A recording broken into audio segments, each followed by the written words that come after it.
Yo, what's up, everybody? Welcome to Tricky Jim. Thank you so much for tuning in. Hopefully, you're having a lovely week, are enjoying the holiday season, and are ready for some Pokemon TCG action. Because, oh, baby, that is what we've got on the agenda today. Red, piping hot, Pokemon TCG action. Hold on.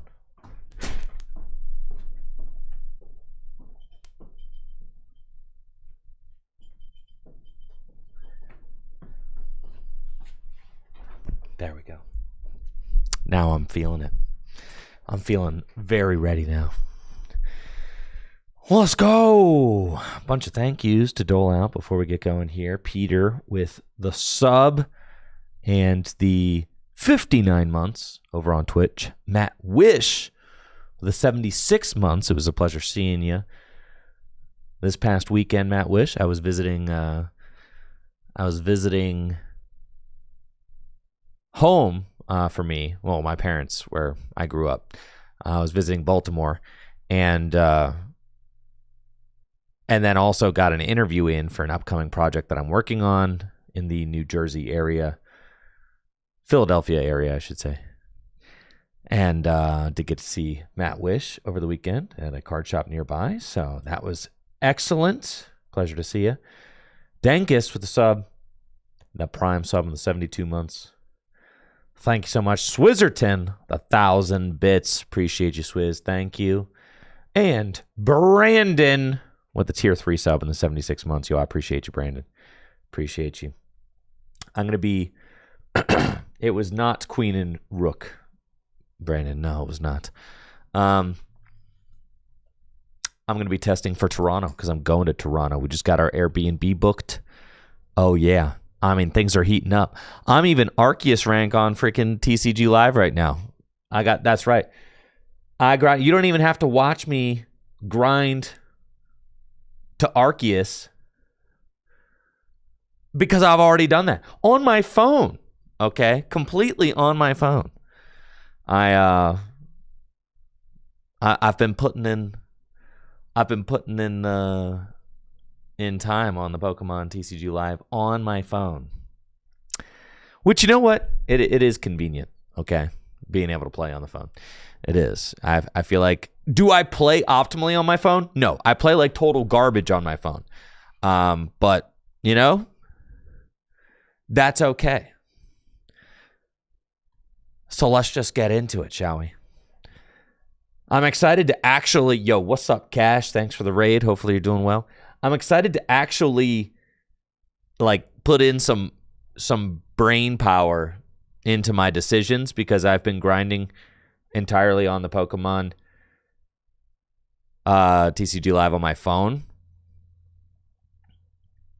So now I'm actually going to really start thinking about my plays. You know, my extremely deep, skill-intensive plays that I will be using to outplay my opponents with Goldengo EX Solrock, because everybody knows, pretty much universally agreed upon, that Goldengo is the most skill-intensive deck in the Pokemon TCG. Only the smartest, brightest Pokemon TCG players have what it takes to pilot Goldengo EX. Everybody knows this, pretty much universally accepted at this point.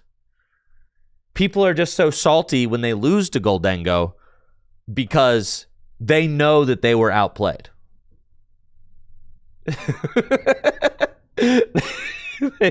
They just know. They know they got beat, you know.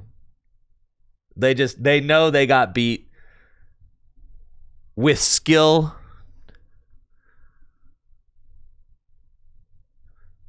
and some real A+ routing. All right. Looks like we're playing against Hops. That's pretty cool. We got ourselves a nice looking opening hand. This is what we're talking about here. Now, unfortunately, there's nothing really on my opponent's side of the board that is going to be good for me to smack with the old Solrock, right? And they're playing Monkey Dory and stuff. So this is most certainly going to be a TM Evo angle if it's in the deck, because we just want to go in and get our boys evolved up. And oh yeah, TM Evo is right there. So we're gonna do the whole TM Evo thing, get a couple of Goldengo going. I mean, what more do you want, right? Lunar Cycle. Here's some guys right here. Like an Arvin. Buddy Poffin. TM Evo. I don't have to give them the Artisan. Might want to save that. Wait. wait. How many Goldengo do I freaking hate this game, bro. All right. I have 0 Goldengo in the deck. Beautiful. Just gorgeous. All right. I have prize 3. Fantastic. Okay, that's fine. Carry on. We're going to get Mr. Bunny Hop. Okay, that's fine. No sweat. No problem even. I would go as far as to say not a problem at all. No issues here. Yeah. Okay. So we're going to go evolution, and yeah, we're going to pick these guys. It's all good though. Mr. Skyhopper does get there against the Zashians, 230 hit points. So we can make this work. That is totally fine. This just means every prize I take is going to be a good. That's true. Chris the Hedgehog over on YouTube says, "Hey Andrew, I have a question. You have trouble picking between 3 decks. How do you go by each one to play in a tournament?" So how do you pick? You got 3 decks. All right, Chris the Hedgehog over on YouTube wants to know. I've got 3 decks. How do I choose which one? Well, if I were you, I would test each of those 3 decks against the top decks in the format and see which one you feel most comfortable with beating those decks, right? Consistently.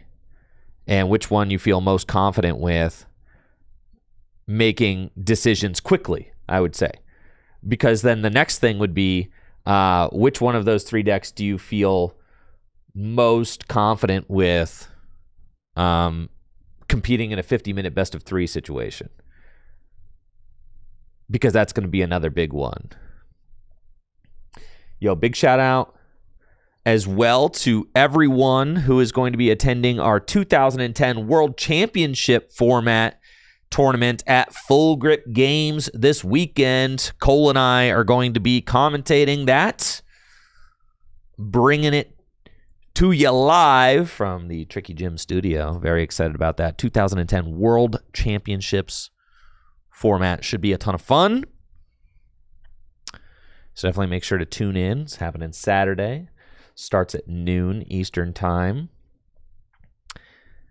It's also my birthday weekend. I turn 37 years old on Sunday, December 14th. 37, folks. Holy cow. 30-freaking-7, dude. Dude, shout out to all the Jumpluff gamers out there. Jumpluff, my favorite 2010 deck. I hope to see Jumpluff win it. I expect to see Jumpluff win it.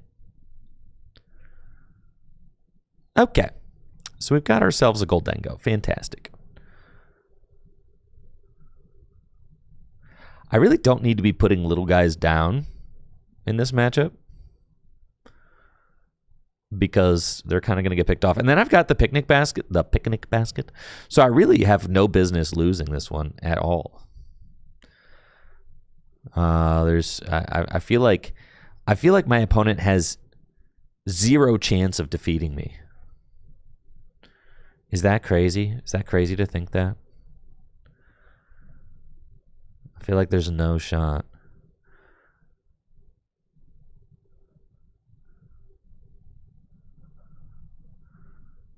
I feel like I do want to put another Gimme Ghoul down. Yeah, I can give them Artisan. That's fine. We'll put like one down in case I top deck, or not top deck, in case I get a Goldengo off my prizes. And then I don't really even need to Arven. It's like, I guess I will, just to kind of thin the deck. I can get Prime Catcher if I want it. I'll get an Air Balloon. So I just kind of have the Prime Catcher, you know. It's a nice card to just have, you feel me? All right, here we go. Give me the old Gale Thrust. I probably want to put the Air Balloon. Yeah, no, I'm chilling. All right, I'll put the Air Balloon there. We'll Gale Thrust. Bang, bang, bang, bang.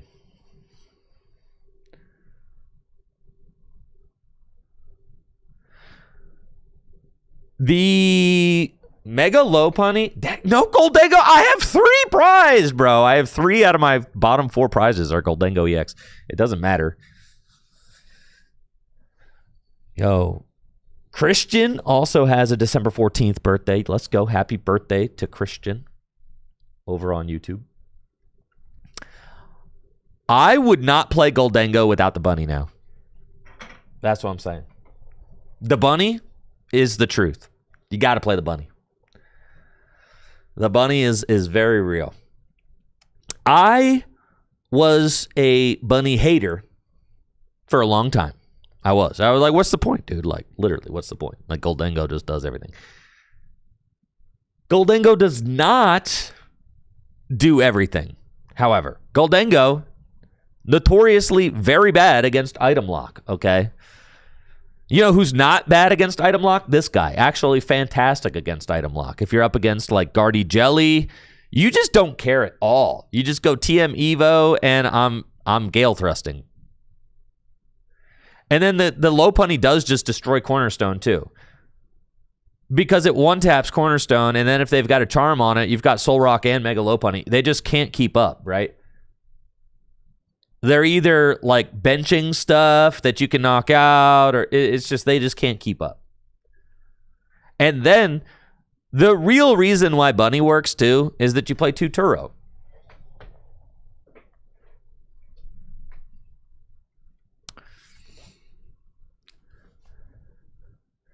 You play 2 Turo, so it's just like you don't put it out against decks that are going to be one-hit KOing it, right? You just kind of. It just is such a consistent dude. You just toss in there. And then you could, like, look at that. I think I'll Turo it up. Sure. Why the heck not? And then you just take this knockout. I mean, I could actually just go knock out the Zashi and go to 2 prizes. That's probably, like, the best bet. I mean, that just seems insane, right? So. Yeah. Then the Hops Cram. Can't attack next turn. I mean, yeah, that's kind of nuts. Yeah, we're just going to say, you're dead. Exactly. If anybody's playing like Toad Scroll, my baby bunny just keeps getting gusted. No, we play TM Evolution. That never happens. You literally go Arven, TM Evo, instant bunny. When you're getting the bunny out, you just go instant bunny, dude. It's that easy. They never have a chance to gust it. It's just free.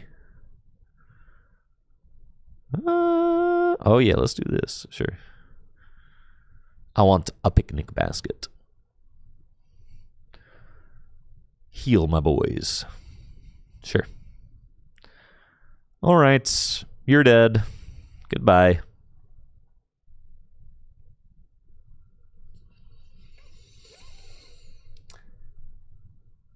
Overweight actor on YouTube asks, since I created GLC as a response to how standard environment and card design was going, have any of my concerns been ameliorated? I don't really know what the word ameliorated means, but I'll Google that. That seems like a nice fancy word.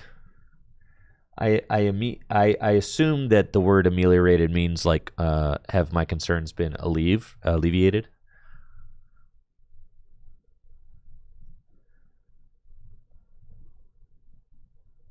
Yeah, to me, it just means like alleviated. Yeah, to make something unsatisfactory better.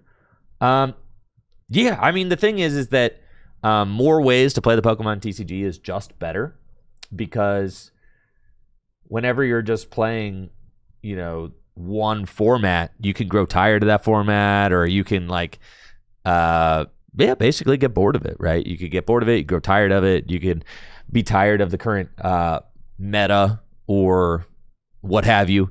So when there are more formats in the Pokemon TCG, it just gives you more ways to appreciate the Pokemon trading card game. That's why I've always been a big advocate and fan of playing retro formats in the Pokemon TCG. I've got over 200 retro Pokemon TCG decks built in my personal collection. I've always been a big fan of cube formats in the Pokemon TCG, like limited formats where you're drafting and things like that. I was a big fan of Expanded for a while, but I feel like Expanded has kind of gotten to the point where it's just power crept to the point where the game doesn't really feel like Pokemon cards anymore. But I still respect people who like to play Expanded because it is just something different, right? So, to each their own. And for me, Gym Leader Challenge is that kind of like perfect casual alternative format in the Pokemon TCG that allows people an escape from Standard if they just still want to play Pokemon cards, but experience a different style of gameplay and deck building. So for me, it's just for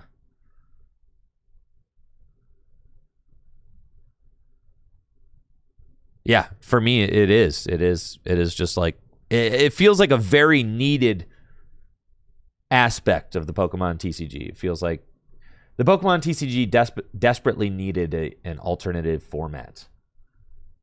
And I feel like Gym Leader Challenge just kind of fills that void.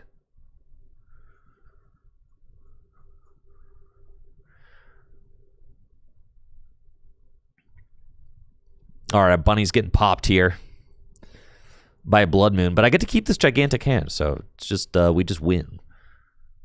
There's just nothing that can be done. You take my Bunny, I knock out your Blood Moon, and it's GG's. It's GG's, no rees.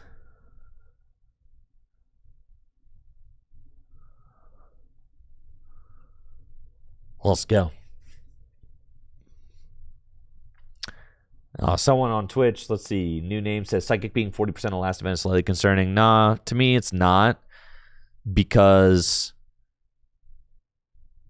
it doesn't matter if like all 10 types are represented. To me, it just is the format fun to play, and I think Gym Leader Challenge is just very fun to play.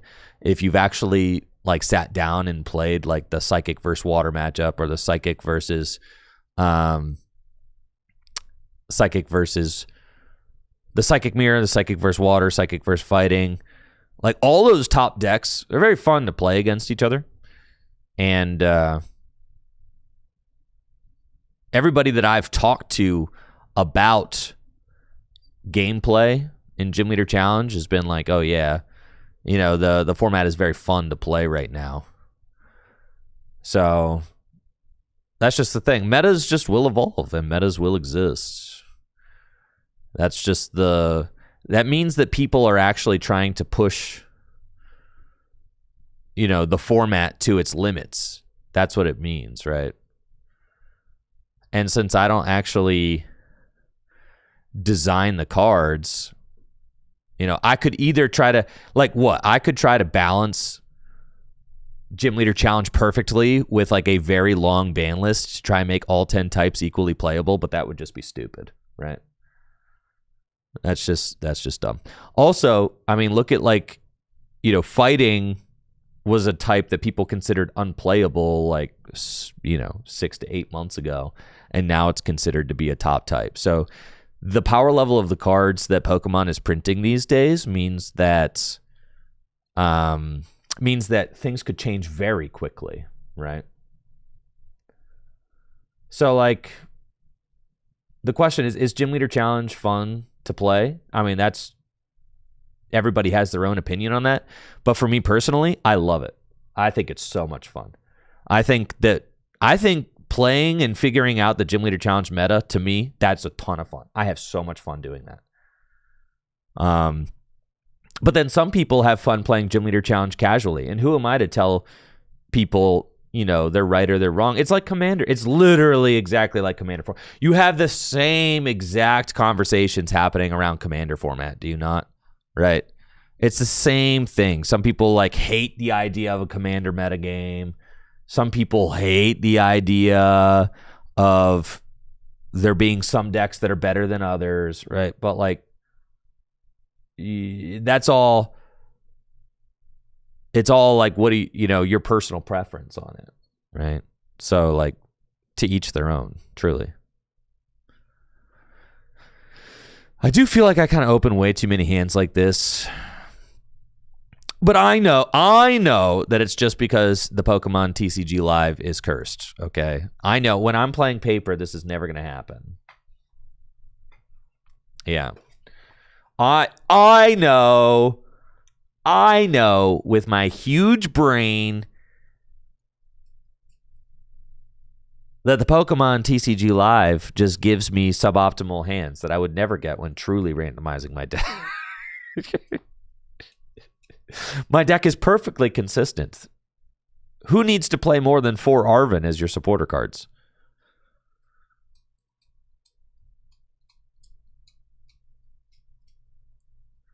But again, Gym Leader Challenge doesn't have to be the savior of the Pokemon trading card game. It's just a format. If you have fun playing it, great. If you're not having fun playing it, that's okay. Gym Leader Challenge is just an alternative way, a very unique and alternative way to appreciate and play the Pokemon trading card game. The same goes for Standard. And anybody who's been playing the Pokemon trading card game for more than a couple of years can relate that sometimes Standard is awesome and sometimes Standard sucks. So every single format that exists will be like that sometimes. Every single format. All right. We're live, folks. We're live. Okay, we're in there. Let's see. I think it's just TM Evo angle. Yeah. You're telling me I prized my freaking buddy Poffin at a time like this? Frick, dude.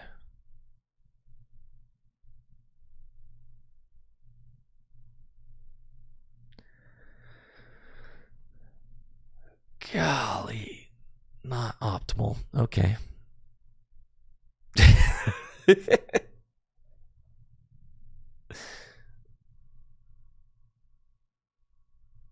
This is why you play the Call for Family one.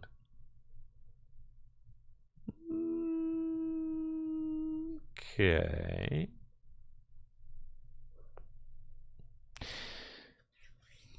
And it's probably correct to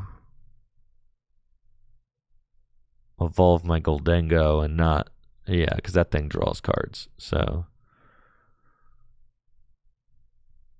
that's fine.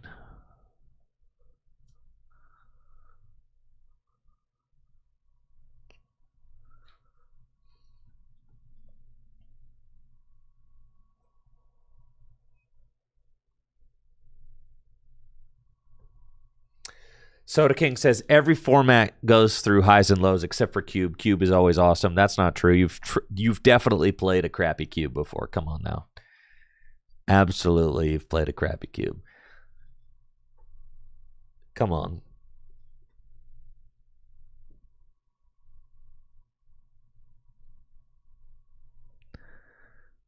All right, I'm getting smacked with gold. My Goldengo's getting smacked. Okay, this is fine. Everything's fine. What are you even going to... My hand sucks. What are you even going to remove from my hand? The Superior? The Prime Catcher? My hand is atrocious. Sure, go ahead. That's fine. I don't even have a single energy in the discard pile, so that's kind of is what it is. Please give me an out to a rock. I mean, could definitely be worse, bro.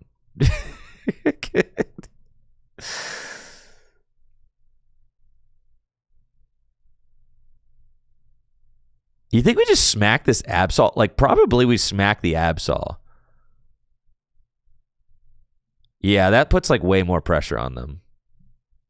For sure.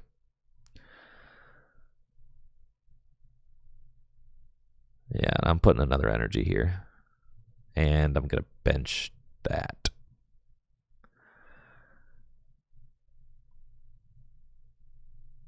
I'm going to Gale Thrust.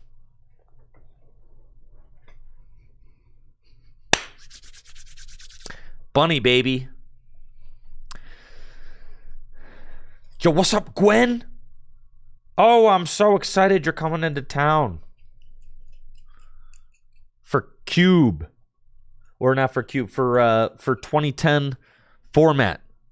It's going to be freaking awesome. Nice. I'm looking forward to seeing you. Thank you so much for the sub. Appreciate that.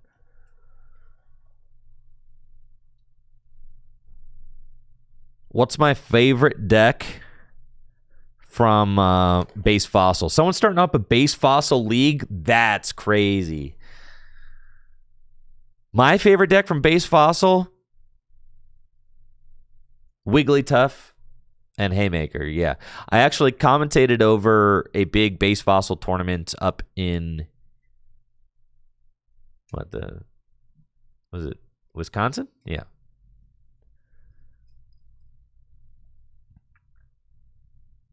That was a ton of fun. And Wigglytuff won it all.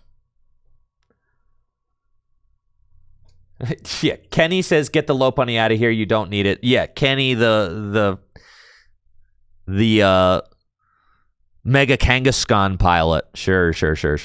Oh, sure. He's got 100 hit points left. Okay.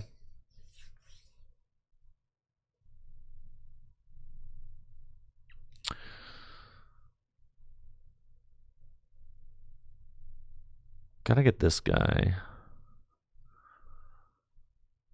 Coin bonus. It's a pretty good card to have. And I think we just take our 3. Seems fine to me, right?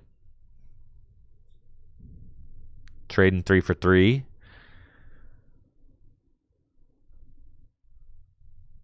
I assume they take my Lopunny. I mean, maybe they boss my Goldengo. I really don't want them to boss my Goldengo, but if they do that, then maybe I can Turo the Lopunny.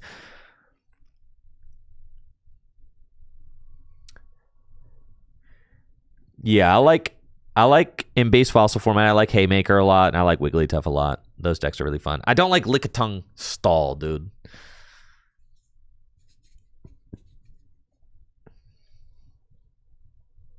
Lickitung Stall is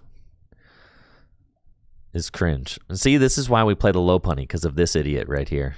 Well, it's one of the many reasons that we play the Lopunny. But here, I should be able to just win. I mean, you would hope that I could knock out this Mega Kangaskhan with my 1 Goldengo, but that's just how broken this deck is that you're just like, yeah, you know, I don't have much going on, but yeah, I should be able to do 300 damage. Yeah. I think I should be able to do 300 damage. I think so. I think we've got that.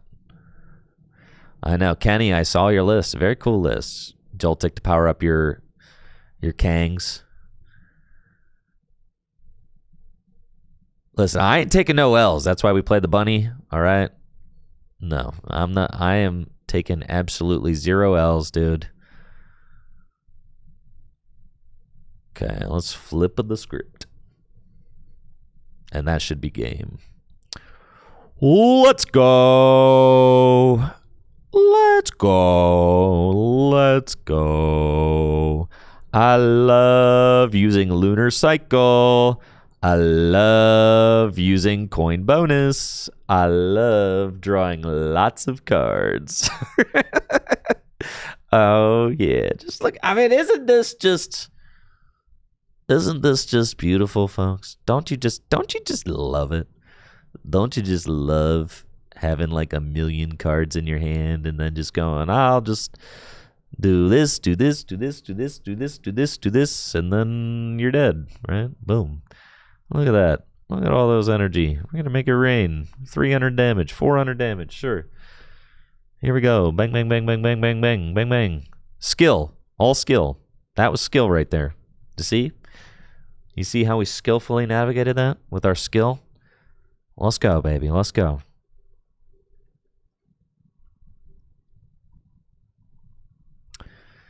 Let's go. Let's go. Let's go. Let's go. Let's go. I truly believe that I can outskill any opponent with Goldengo with my skill. Truly. It's the Goldengo player's way. You just know that every game you win, you're like, oh yeah, that was an extension of my skill as a Pokemon TCG player right there.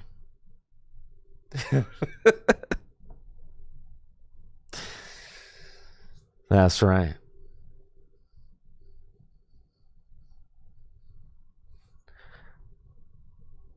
I told the boys that I'm back. Oh yeah, look at this. Look at freaking broken deck, bro.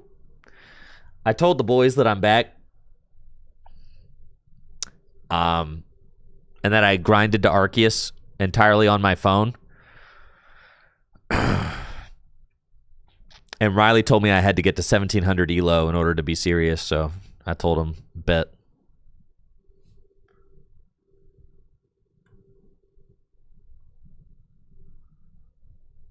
Huh, my mouse appears to have died. Okay, my mouse is dead.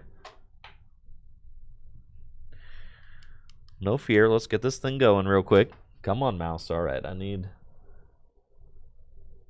a mouse. Okay.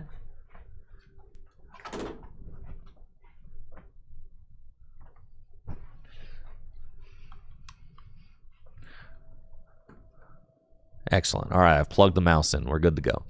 All right, we got a turn one knockout queued up. And let's see here.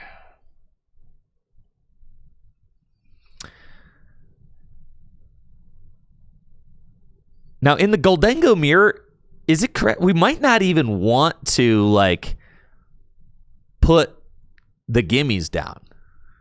But then if you evolve into Goldengo, I think I want to have one gimme. Because you've got gimmies. I don't know. There's some point where you don't put the gimmies down, but I think here is fine.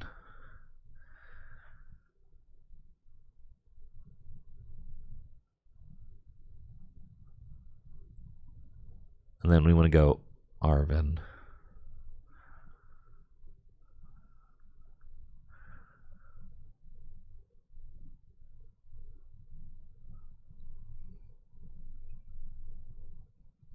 Because if you're threatening Goldengo,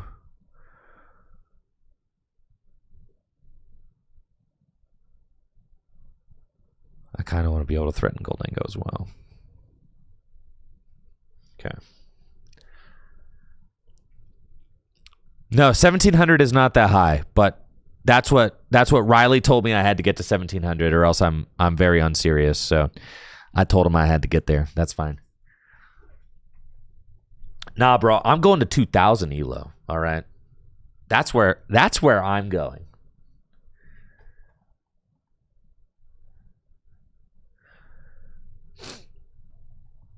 Yeah, I figure I have to have at least 2 Gimme Ghoul down because my opponent is probably going to evolve into a Goldengo. Yeah. So I got to have some Gimmies down. But you do get into these weird spots where, like, if your opponent is not showing Gimme Ghoul, then maybe you shouldn't show Gimme Ghoul either because you want to, like, deny the prizes. Yeah, it's funny, right?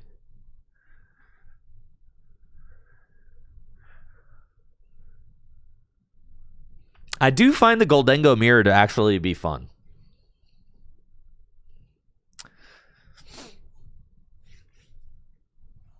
Lots of skill. There's lots of skill. Lots of skill in the Goldengo mirror. Yeah. Lots of skill. Lots of high, really, really high skill ceiling matchup. Lots of skill expression. There's new megas that got revealed for real. I could go on and talking about the skill expression in Goldengo.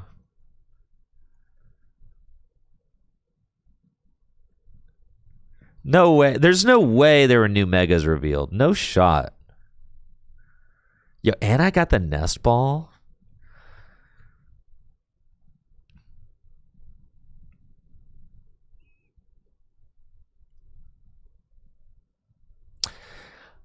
I'm thinking we just pop off and knock out this Goldengo. That just seems like the best way to do it.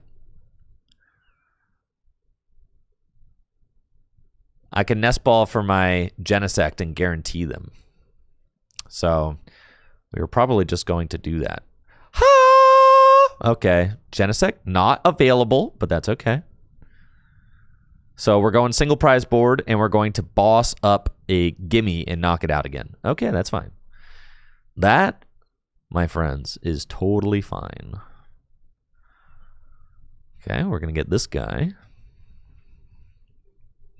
See, my skill expression allowed me to find this alternate route.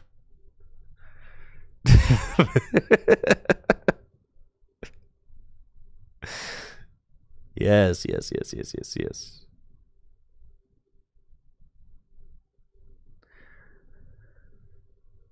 Wait, where are the new megas revealed?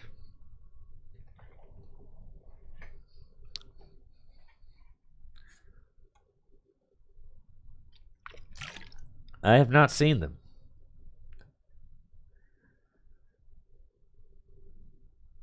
The DLC came... Wait, so they're just in the game? I have to actually play to see them? Surely there's... Look at Poke Beach. They're not on Poke Beach. They might be on Cerebi, though.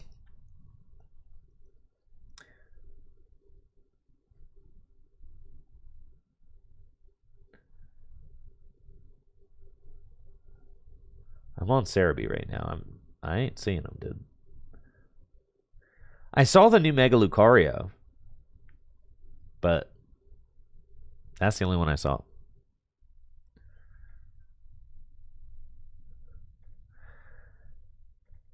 Why would you do something so mean and kill my Cramorant? This is so hurtful. You have the Hops banned in your Goldengo deck? All right, I'm going to be ashamed if I lose this. Come on now. I have to skill my way out of this.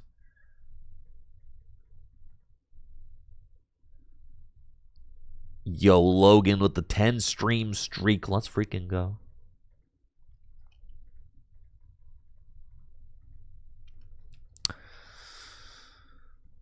Why would you cram my cram? That was so hurtful.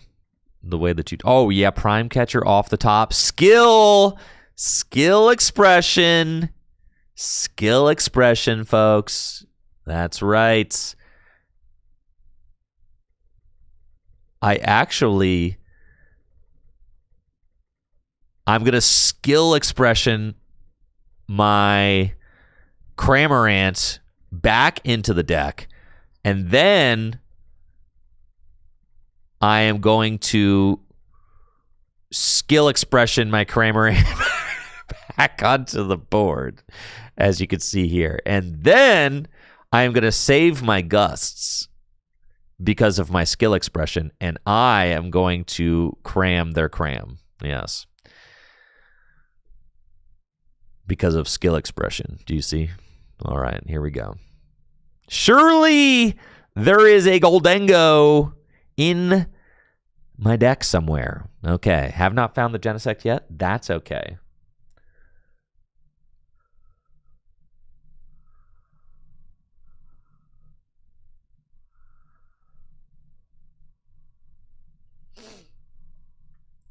Kenny says cram and the bunny. That's right. That's right. I'm on that whose list? I'm on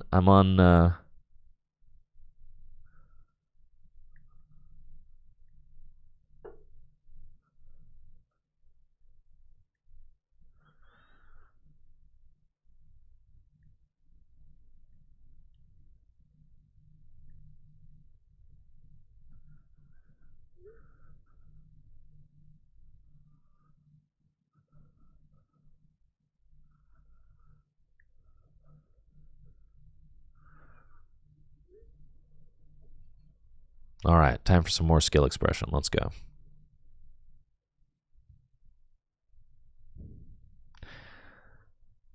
All right, I'm going to need to find a Goldengo here. Actually, this thing, I don't even need to find a Goldengo because this thing's still not evolved hilariously. So I'm actually kind of chilling when you really, when you really think about it. Okay, so now I need to make sure that I skill expression the right discards because you don't want to mess that up. So thinking I'm going to do these. I really won't need every single last energy. And then I'm going to want to use Lunar Cycle. All right, would have been great to find a Goldengo there, but we didn't, so that's okay. I'm not really sweating it. Still just not going to put a 2-prizer down. That's okay.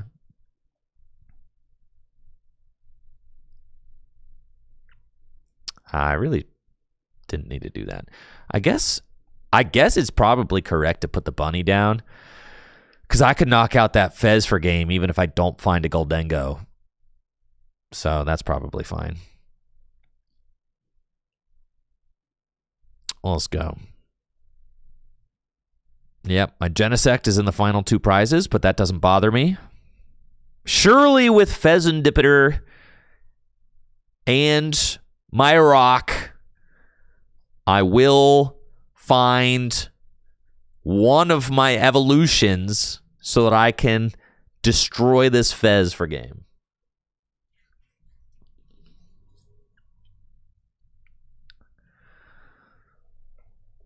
Surely. All right, they got the boss on. Baneri? That's who you're worried about? I mean, I guess you might as well take Baneri because it's the most unique one, right? What's hilarious is I actually have 2 turns to find my... I have 2 turns to find my evolutions because my opponent has 2 EX Pokemon on board and cannot remove both of them with Turo next turn. So I've got 2 turns, actually. So you could say, like, it could be incorrect to actually put the Fez down. If I find Arven, then I think I just go TM. Oh, no, you don't go TM Evo. Okay, there we go. We win. All right. Thank goodness. Oh, I should have done the... it doesn't really matter, right? Let's go. You're dead. You're dead. You're dead. You're dead. You're dead. You're dead. I win. I win. I win. Yay. Look at all this energy flowing. I'm on the Owen Cameraman spice, dude. Owen Cameraman? Yeah. Owen Cameraman's got the spicy list for sure. It was top 32 from some regional championship. Let's go. Let's go. Annihilate.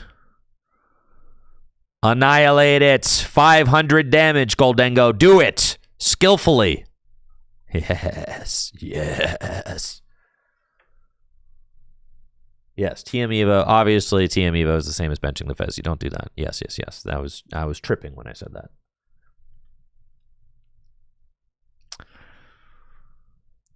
Look at all these. There's balloons now? What? All right. The balloons are a crazy addition here. Is anybody else noticing these? The balloon and the stars and stuff? This has not always been there. the balloon. What is the hexagon? Why are there hexagons raining down in the background? Okay, I'm not gonna get stun locked on that. Yeah. We're not. No, we gotta climb. No, there's no time to go react to the megas. Okay, I have to. Let's see. Search. How do you search mega? I mean, mega. I want to see the new megas. All mega evolutions. Just show me all mega evolutions. Okay, Mega Pinsir.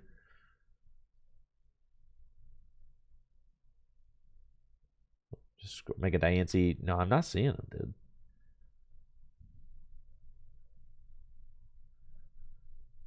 I would like Tails, please.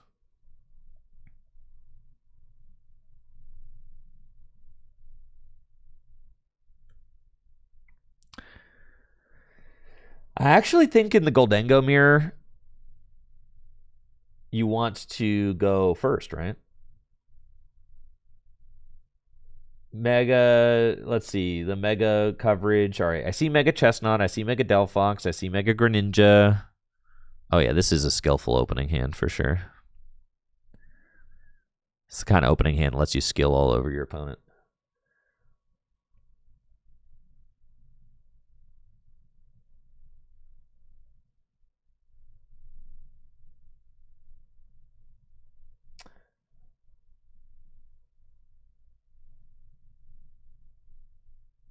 Yeah, just not seeing it.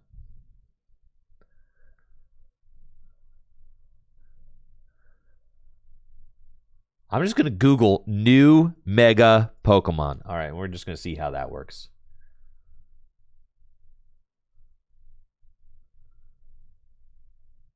Oh, Mega Absol. Okay, that's crazy. I see Mega Absol Z.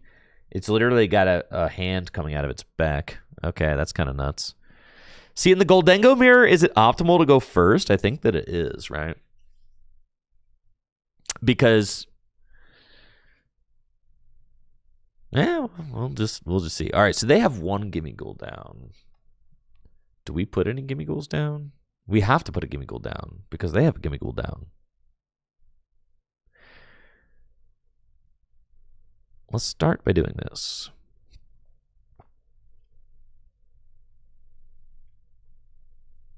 Prime Catcher and 2 Boss. Okay.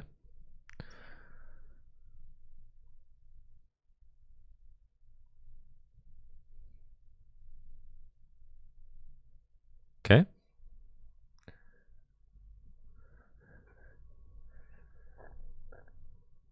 Yo, thank you, Ran the Ferret, for the compliment. All right, let's Lunar Cycle skillfully. All right, that was pretty baller, right? Because I could just go knock out the Gimme Ghoul.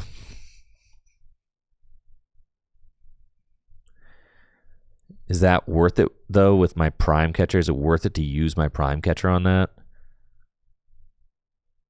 I think it is.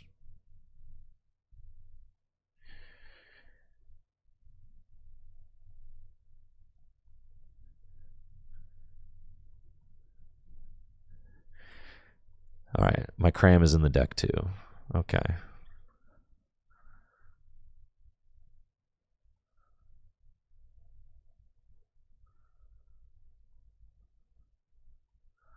All right, see, that was skillful right there. Because I've got Boss in hand, so I can go again if I want to. I've got Air Balloon in hand, but I've got no energy in hand. That's crazy. Okay. A little bit sus there, but that's okay. We're saying that you don't have knockout this next turn. We're just straight up saying that. Okay, we go Cosmic Beam. Right? Because, like, in this situation, I think we don't bench Gimme, right? Or do we? See, that's what I'm trying to ask. That's what I'm trying to figure out right now.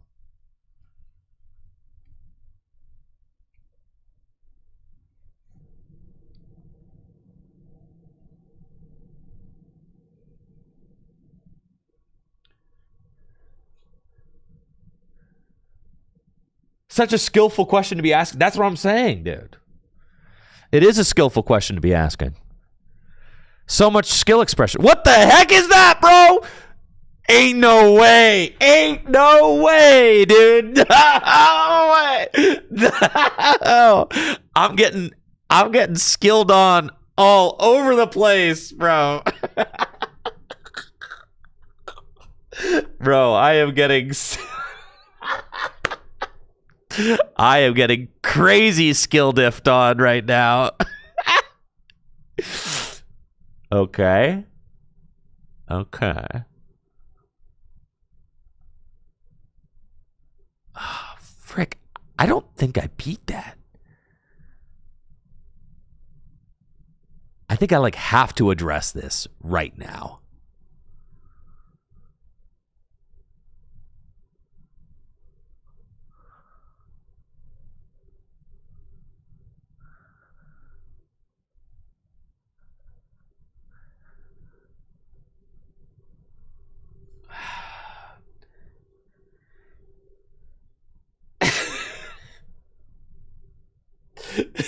He sees that.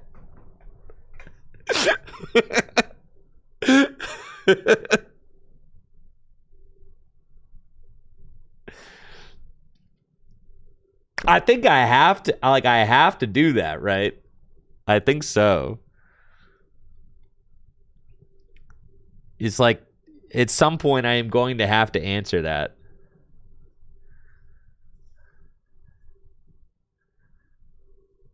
In before penny. Well, at least the brace is gone. I killed the brace. I don't even care if you penny. Like, I had to kill the brace. They literally forced me to waste an attack on killing the brace. I had to do it. It was going to have to happen at some point in the game. So it might as well happen now when I can break it with a single prizer. All right. And they've fully committed to having the boys down now. So I still think I win. With the benching of the Genesect, I still think I win. If I can draw some heat. I do need to draw some heat, though, because I've got like 0 energy to my name right now. But that's okay.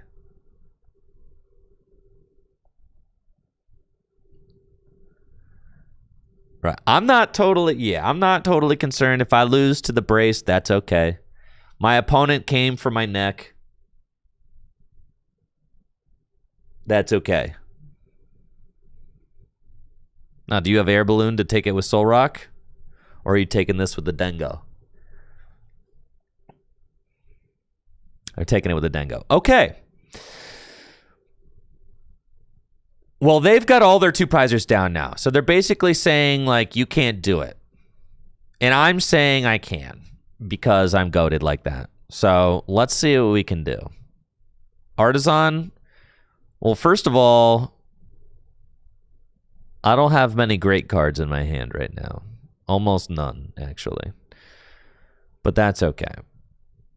I do have Boss. I mean, very worse, I'm taking a single prize. Yeah. So I'm actually totally chilling. I don't even think that it's worth it to pop off right now. I think I just gust and take the single prize right there. Bang. Save the nest ball. I get 1 more top deck. See, that's a skill-intensive decision right there. It's just like a really skill-intensive decision. Those are the kinds of, these are the kinds of decisions. See, that's just a skill-intensive play right there. Those are like the real skill-intensive plays. All right, now we've got double nest. I could go get Fez and I can go get my Genesect now. Do you see?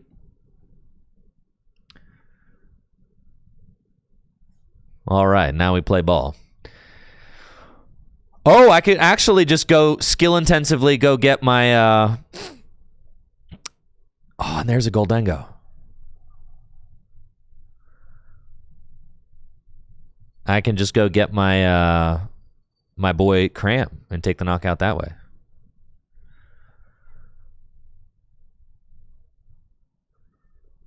And then I force the Goldengo up. That's probably fine.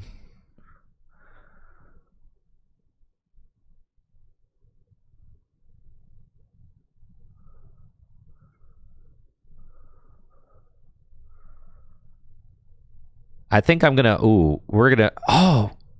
Yeah, get out of here, bro. Get out of here. That's what I'm talking about. That's freaking right. Yeah. With your band and everything. I think I was gonna like put down my, I think I was gonna nest ball for Genesect and Turo it up because of the skill, you know? I think that's what I wanted to nest ball for Pheasantipity, but unfortunately I didn't skillfully look to see if that was prized. So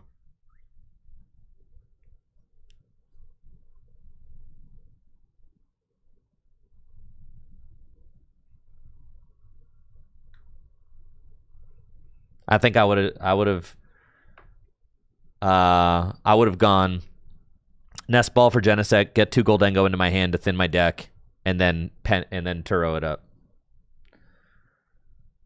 I still don't know. I think it's, I don't know. This is a skillful opening hand.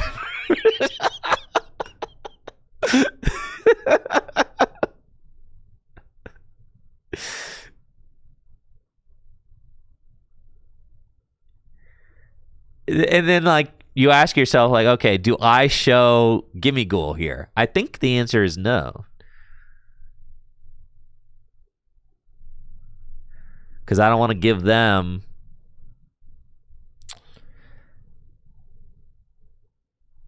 I don't know. That's a really tough one, actually.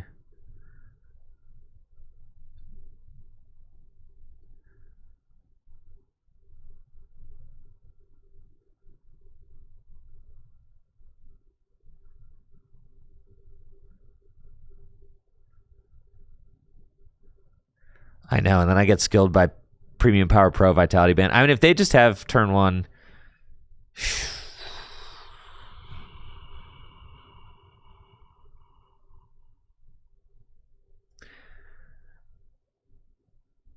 I think you're just saying, like, you don't have the turn one boss knockout. I think that's just what you're saying, right? Like, I think that's acceptable.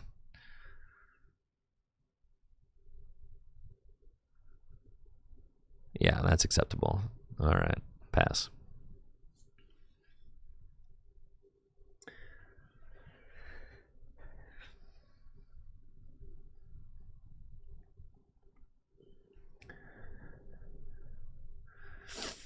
Taylor Spain says, Magic player here, plays this game like once a year. You're playing Houston regionals. Will meta be drastically different in March? Depends if it's pre or post rotation. I think it should be before rotation, right? I don't exactly know when rotation's happening, but I only expect the meta to like really shift with rotation. I expect the metagame to kind of remain the same 5 decks until rotation, which would be Goldengo, Charizard, Gardevoir, Dragapult, and then maybe like Mega Absol, Mega Kangaskhan. All right, so Houston is before rotation. Yeah. So I would expect it to be, those are like the 5 decks in format, I would say. If you're not playing one of those 5 decks, sorry, Grim players, you didn't make the top 5.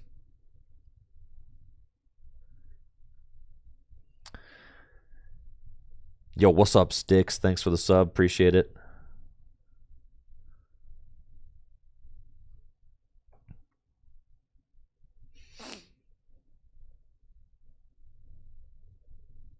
But yeah, you see, like, going first in the mirror can be really good because you have a higher chance of getting the first boss KO on a gimme.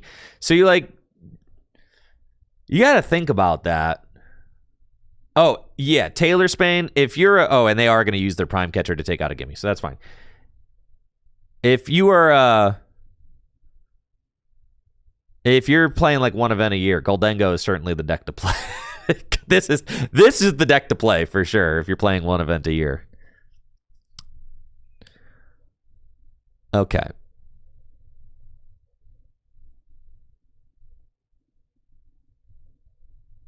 So now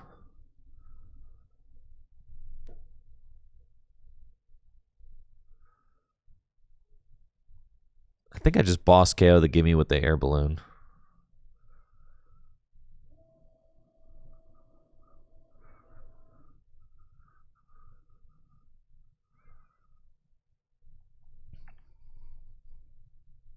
That is not what I intended to do. That's, dang, I was like, oh, I'll Arven to thin my deck. Okay, well, guess I'm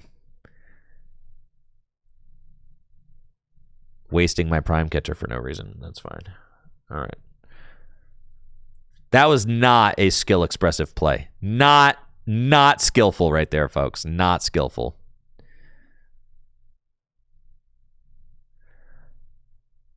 They have 1 energy in the discard. I mean, like, yeah. Yeah, no. We're fine.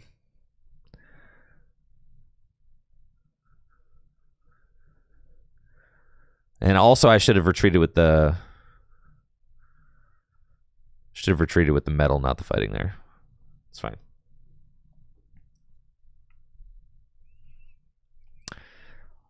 I'm not playing Premium Power Pro or the Vitality Band. I am instead playing Mega Lopunny and Team Evo. All right, so I looked at Mega Absol. I'm playing the Owen Cameraman list. Mega Crabominable. All right, Mega Crabominable is cool. Mega Absol is cool. The mirror match doesn't look fun to you. This is fun. I'm having fun. Megastaraptor. All right, Mega Golisopod. Yeah, Mega Golisopod's kind of crazy.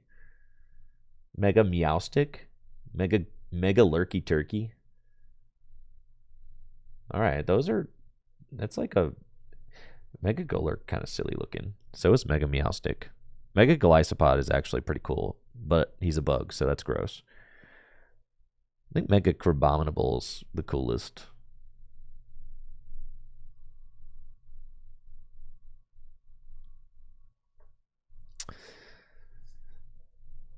See, the mirror match is actually a lot of fun because you get to skill expression all.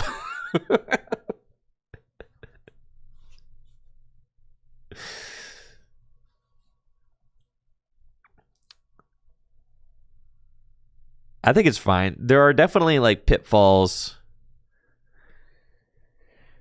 and traps that you can fall into in the mirror. So like they're going to miss a knockout. So I'm going to skip ahead here again.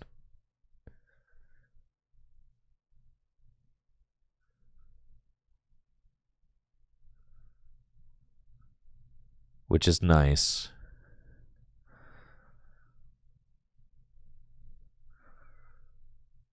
But again, I should have retreated the metal, not the fighting. That was not very skillful of me.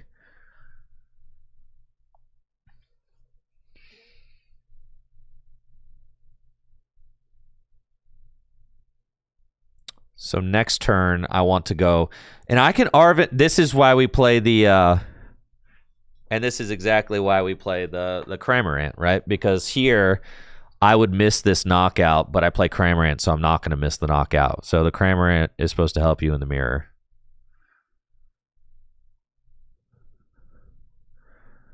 I can Arvin for Air Balloon and Nest.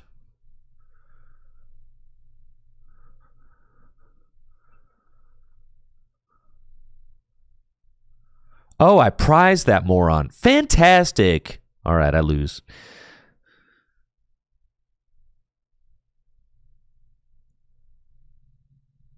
Now we lose.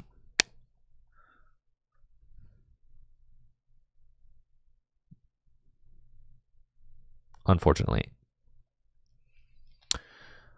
Not great for us.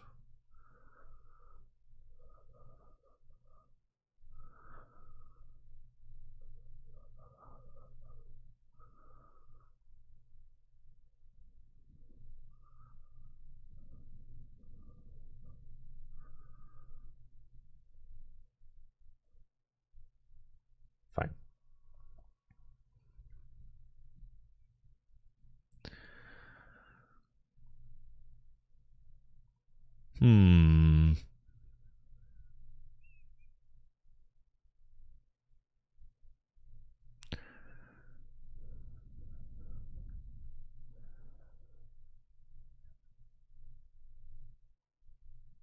You've got plenty of energy down now. Yeah, I think I'm cooked here.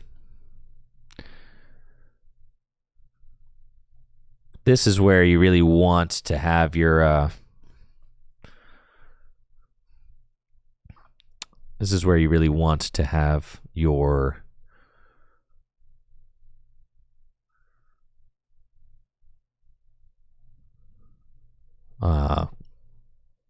Cramorant, but unfortunately he is in the bottom 4 cards of my prizes.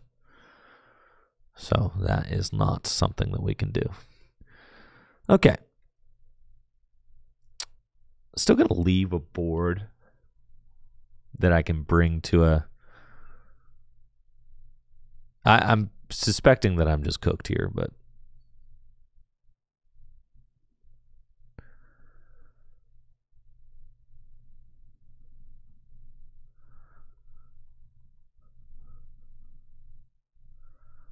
And I think, honestly, if I had not misclicked on that turn and played the Arvin, on that turn where I intended to use boss, then my prime catcher would still be available, and then I could maybe just prime catcher here. And that may have been a route to continue trading even without the Cramorant, but that was a misplay on my part. I meant to play the boss that turn. Instead, I played Arven because I just got crossed.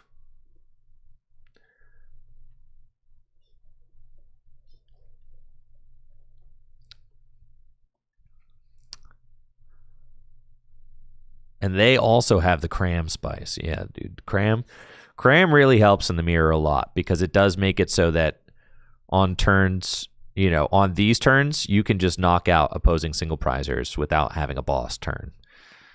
So there is actually a lot to think about. You also can do things where you can eliminate the two prizers from your board. It's much better if you have... Okay, see, and they are just keeping the single prize board. So they're going to go here and go to 3. That's fine. And then I am going to actually boss knock out the gimme. Try to keep them from being able to draw the things that they need to draw.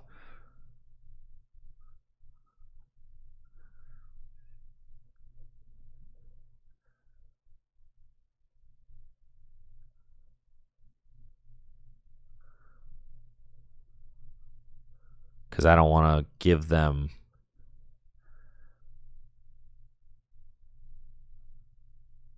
I think at this point I'm just committing to having my two prizers down.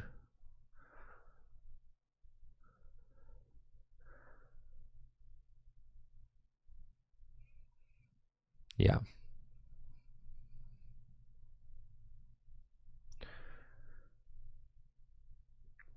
Think so?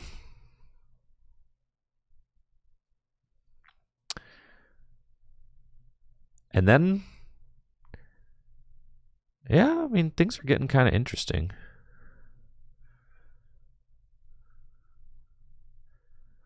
Maybe benching this might have been a huge mistake, actually, because if I could evolve both these up, I force a Goldengo to have to... I think benching that was actually a huge error. Yeah. I needed to not bench this, because now they could go boss with this and knock out this and go to 2, right?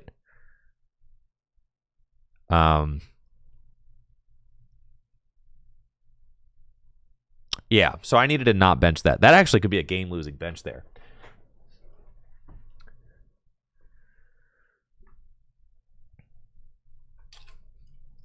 But this is why we practice, folks. That's why we practice. See, there's actually a lot to think about. You really have to think about your board state. You have to think about like what your opponent can do. Now the thing is, let's see, do I have another boss left? I do have one boss left, so it's possible for me to take out that gimme right there.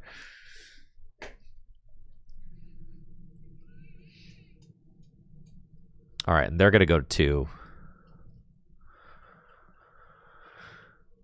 If I have boss, I mean, so like I'm going to fully bench out going for boss. And just try to draw as many cards as I possibly can. Because if I boss that gimme, I probably still win.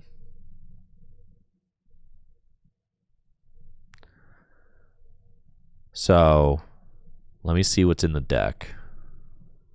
Make sure the boss is in here. Oh, I prize that too. Just fantastic. Just fan-freaking-tastic, bro. All right. Last prize. Well, you know what? Yeah. Dang it. All right. Well, that was on me for...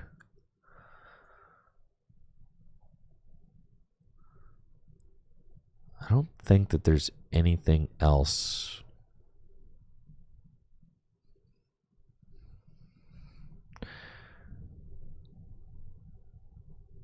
to do other than just hope that they don't knock out my guy. But I definitely could have drawn out the entire deck to make sure that unless the boss was the bottom card of the deck, I could have done that, but that's fine, whatever. I mean, you last prize Cram and That's going to be tough if you last prize Cram and Boss in the Mirror for sure. Those are two very high value cards. So, but I do still, but it's comforting knowing that there are still things that I could have done to win that game. That actually makes me feel good.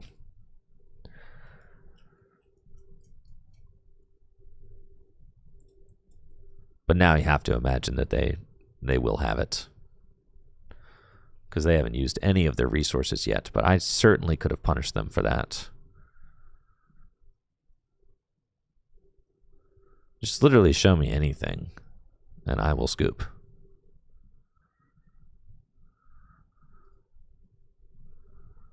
Yeah, I'm good. Okay. Yeah, that stinks. We could have won that one.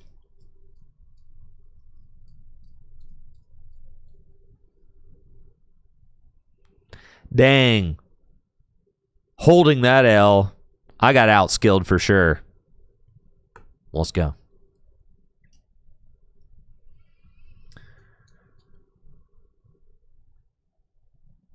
Wampinu over on YouTube. Yo, thank you. I appreciate that. Yeah, I'm glad you like the vlogs. I'm going to go to Toronto in January, and I'm practicing so that hopefully I'm not as scuffed and washed as I have been. And yeah, we're gonna freaking top 8 that thing. So let's go.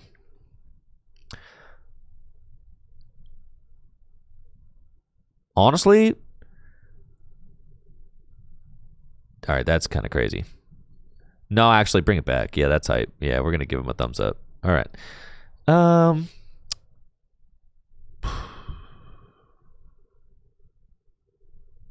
guess we lead with the Cram in case I need to TM Evo into this thing. Oh, you're playing Wug Trio Mill. Well, that is fascinating.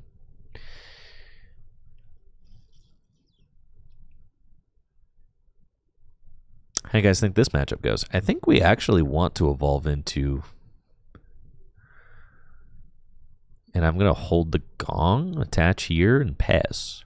I think in an ideal world, we just get out Mega Lopunny and then just do that, right?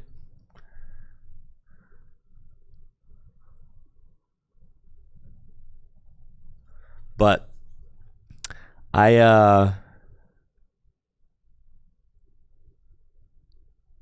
no, I know I'm like retired from the Worlds grind because the Worlds grind, it just takes so much to grind for Worlds. And you know, now I'm kind of focused on raising a family and doing all that stuff. But I still have I still have aspirations to do very well at regionals when I practice for them. So I really haven't practiced for regionals like weeks in advance since before my son was born. So this is going to be probably the first time in like a year and a half where I've actually been putting in effort. So I am I'm pretty excited about that. Oh yeah, and they play Mimikyu and stuff. Yeah, you're cooked for sure. So we're gonna go Arven, and we're gonna go get the TM Evo, and we're gonna get the bunny. And this is why the bunny just makes you so much more flexible.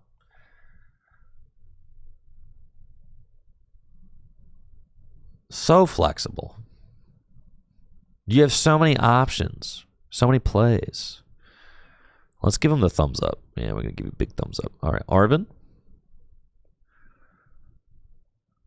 Here and here. Bunny in the deck. Okay. I'm going to go TM Evo. I'm going to go attach. And we're going to go Evolution.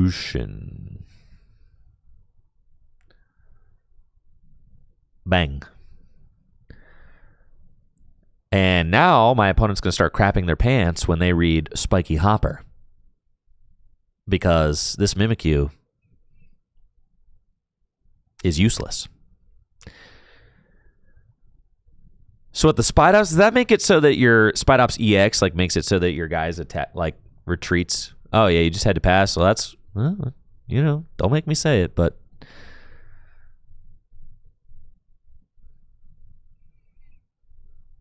Playing a Wug Trio deck, you know? You reap what you sow, unfortunately.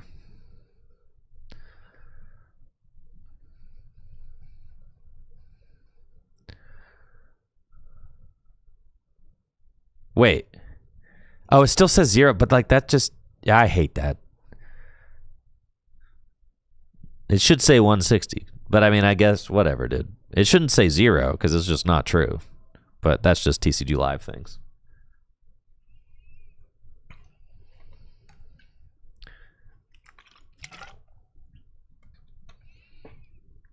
But yeah, I also decided that between now and Toronto, I'm gonna stream more, just to like, because I'm gonna be testing more for Toronto.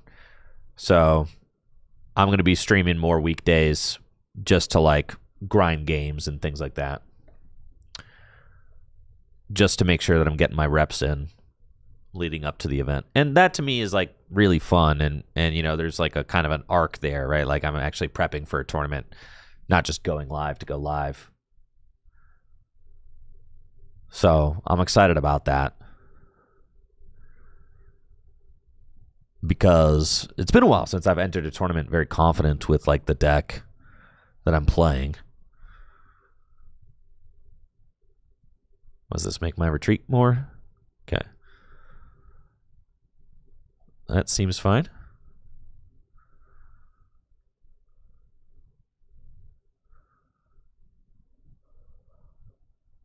Probably want to get out one of these.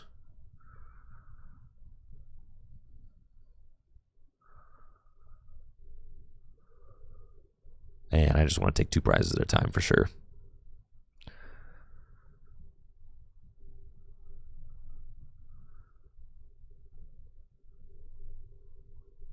Gale Thrust.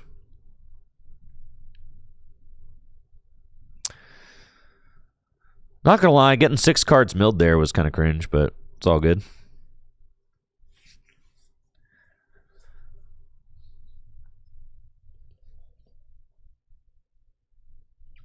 And then yeah, I'll probably I'll vlog Toronto as well. I had a lot of fun doing the last vlog at the Wisconsin. What was it? Milwaukee. Yeah, I had a lot of fun doing that. All right, we got another Spied Ops. Okay. So I'm looking forward to doing that again as well.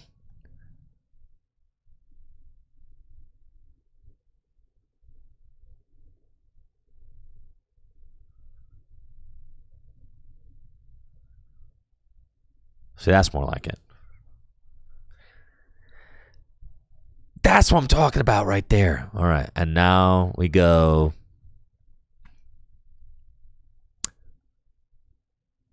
I just knock this thing out and then save my Prime Catcher for game. Probably is good. So we'll just do that. Spiky Hopper. Why you give me the thumbs down? If Prime Catcher's in deck, I mean, I suppose some things are getting milled, so Prime Catcher might get hit. Let me look at the discard. Okay.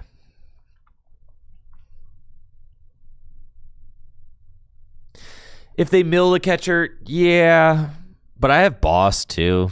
I would just have to go get Genesect, so it doesn't really matter. My Megalopunny's got 2 energy on it, so that's not a problem. And this mill decks are just not good anymore. They're just really not. Well, I'm getting Iono'd. Well, this is actually really sus. But you also just put all those cards back in my deck. So it's like, okay. No way. Am I cooked, chat? Holy cow, I think I'm cooked. There goes a Turo and 2 Sabirs. I think I lose. Yeah, you getting the thumbs down. No, you get the thumbs down, not me. I get the thumbs up, dude. No, yeah, you getting the thumbs down. Yeah, not me, dude.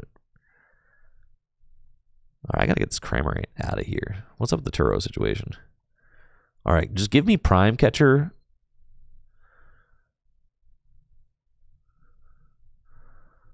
Just give me the filthy Prime Catcher.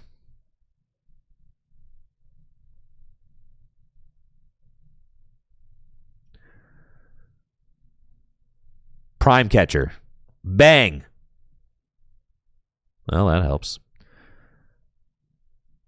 No, it doesn't. All right, pass. I should have saved that in hand for sure.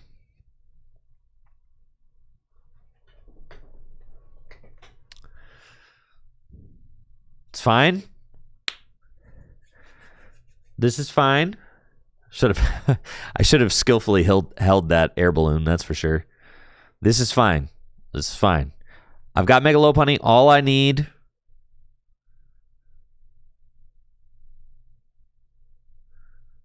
You got to stop flipping two out of 3 heads, that's for sure. My opponent is high rolling like crazy. All right, this is fine.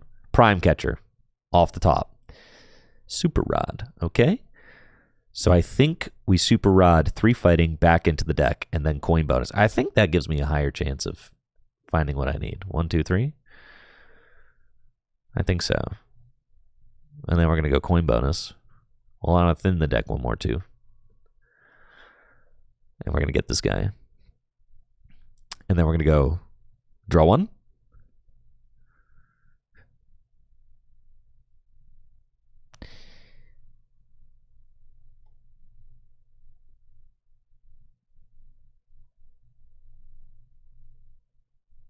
Pass? You're flipping 3 tails this next time. Don't even play with me. You have to imagine that they play like air balloons and stuff to get, you know, if I just strand a Spide Ops, it's not going to do anything. My Prime Catcher is still in the deck, so that's like the one thing that's really... Yeah, you're 3 tails for sure. Don't even play. Okay, it's fine. No Prime? There's second Turo. Okay, come on now. All right, we got 2 draws.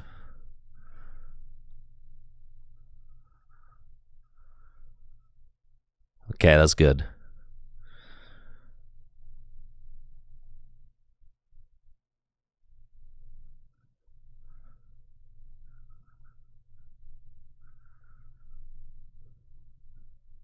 Prime still in deck.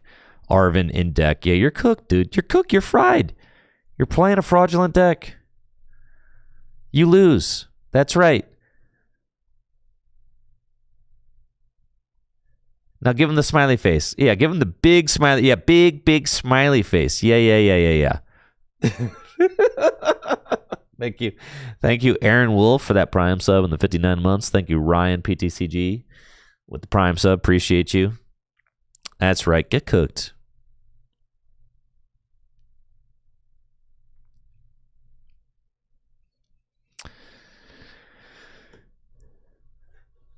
Crimson Scarlet on YouTube says, I should have done the Goldengo draw, then Super Rod. I don't actually agree with that. I use Super Rod first to put the fighting energy in, because if I draw into the fighting energy off of the Goldengo, then that gives me 3 more cards with the Lunatone Soul Rock. Do you see what I'm saying?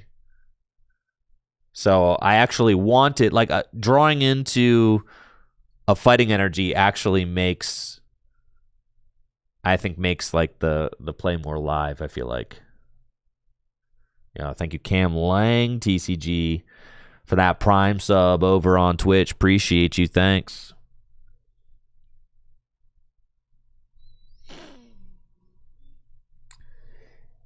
Would have vesseled the boss since Lunatone isn't really retreating. I thought about that, Logan. I did think about that. The reason I didn't is because I was like, well, what if, like, is there a chance for me to win if I don't find this Prime Catcher? I guess the answer was no, so I should have just gotten rid of the boss.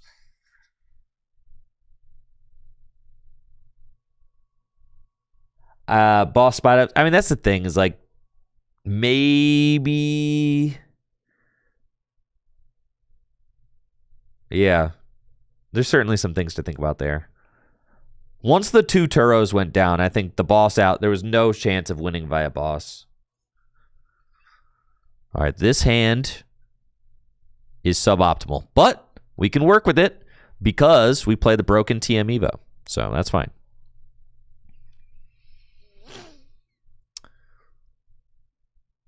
You guys want to go bunny mode? Nah, bunny mode's crazy. We don't want to go bunny mode. We want to go, well, no, we want to go Goldengo because Goldengo draws more cards. But I could go just crazy bunny mode and just knock out that thing for 2 prizes, right?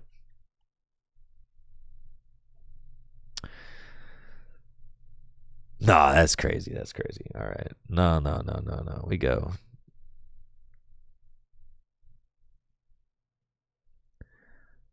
This thing draws cards, all right? All we have to do is get into this game, and I probably win. So, like, all I have to do... Rev T over on YouTube, I cannot retreat that Lunatone because they had 2 Spide Ops EX in play, which make your Lunatone retreat. It made my Pokemon's retreat cost 2 more. So the Lunatone had a retreat cost of 3 because of the Spide Ops EX. That whole matchup becomes very easy if I could just retreat my guys. But I was not able to do that because of the Spide Ops.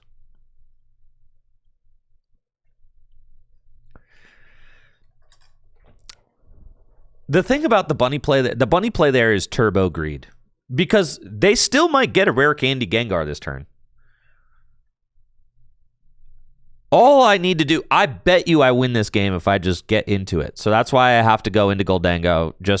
It's the best play. You just have to get into Goldango so that you can start drawing cards, so you could actually get into the game.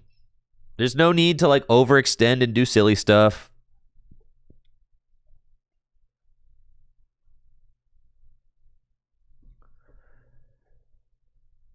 I'm playing against a Gengar deck, you know. Let's just play the game, and I should probably be okay.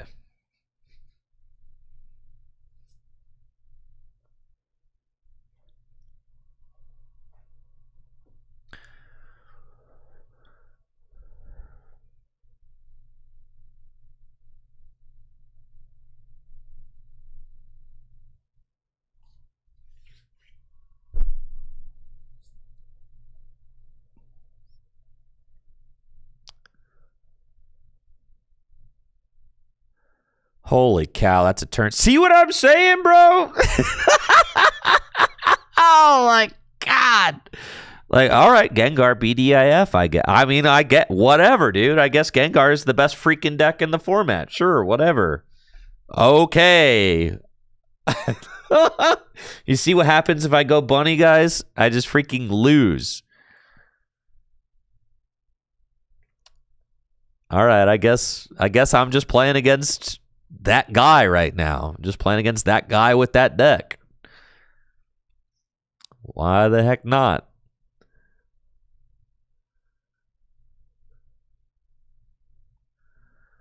Let's freaking go. All right, I got Earthen Vessel.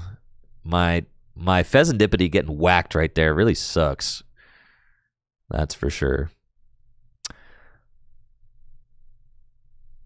I really would just like enough. Arvin probably gets me there for a knockout on like the Petch. Probably not the Petch is only, oh my god, I have to knock out this Gengar. 350. I'm not knocking out the Gengar. There's no chance of that happening. So, and the thing is, taking single prizes are actually, oh no, I could take a single prize with a single prizer. Okay, so I could knock out that with that. That's kind of cool. And I think I will do that. So we are looking like we are going to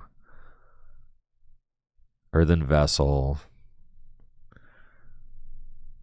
I should have. Yeah, it's fine. It's fine.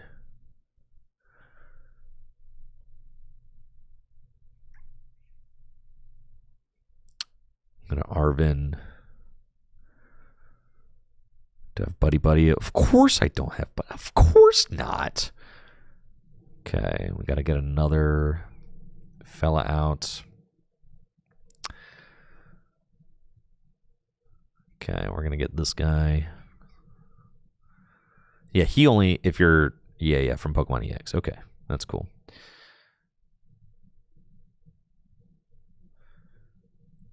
Knock out this thing. Take a prize. That's fine. It's looking sus out here. I'm gonna be honest. I can't knock out Toxtricity because Solrock doesn't hit for weakness. That would obviously be better, but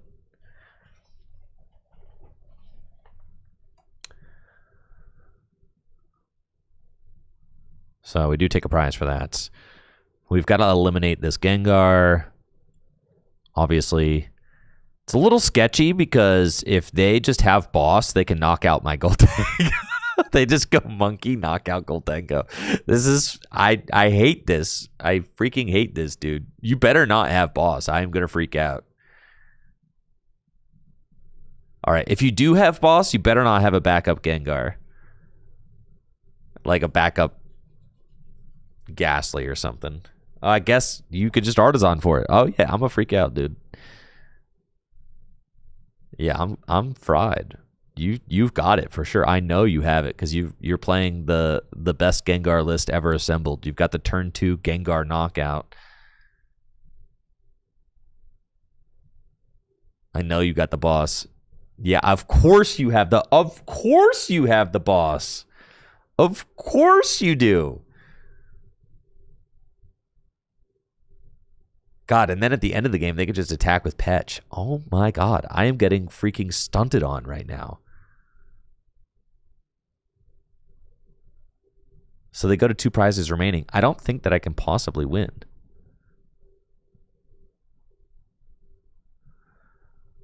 Oh my God. We're just getting absolutely obliterated. Okay.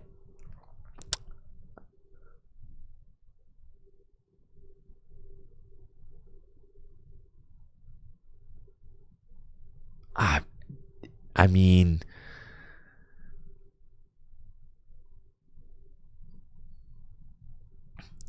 God. Insanity that they just have it like that. Okay. It's fine, though. Because I think even if I just knock out this Gengar, I think I just lose because then, well, I take it for 2 prizes, and then so he does for each prize card. If I've only taken 3 prizes, that's actually not that. It's only 180. So like that's fine. Okay, if I take the knockout, then I'm chilling. So we have to do that. So let's Lunar Cycle first.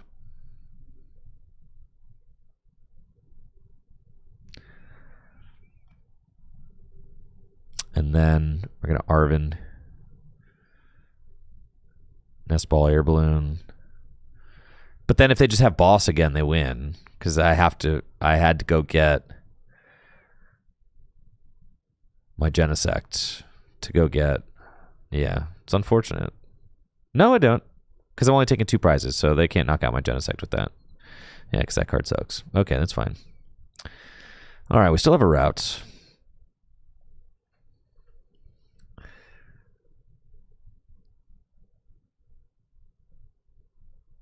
Still have a route here. I think I'm going to put down the Baniri.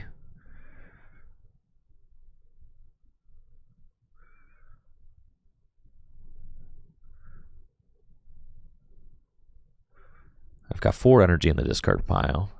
Do I actually not have it? I do not have it. Well, that's fascinating.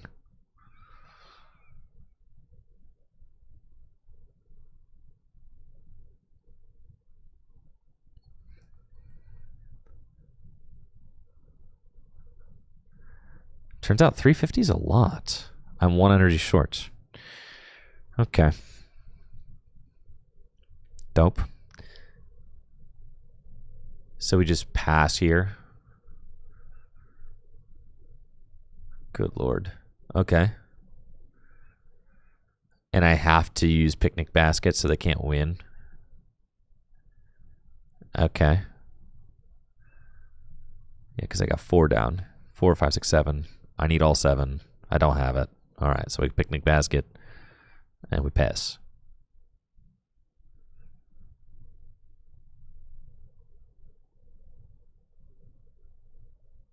Okay. Goodness.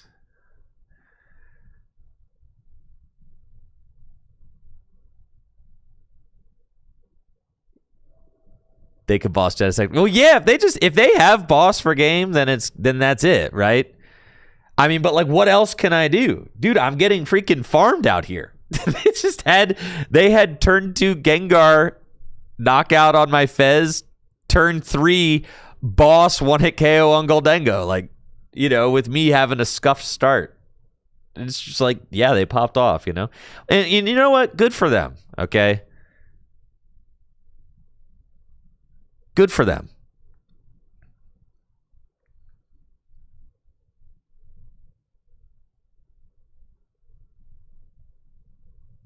All right, now we're getting item locked.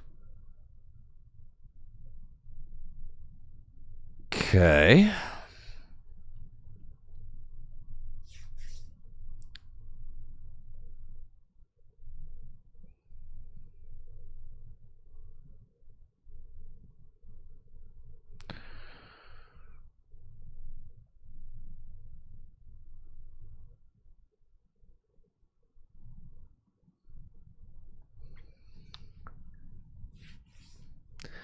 They Iono themselves to 2, which I think is about as good as it gets for me. So I need to take this knockout with my Soul Rock, certainly.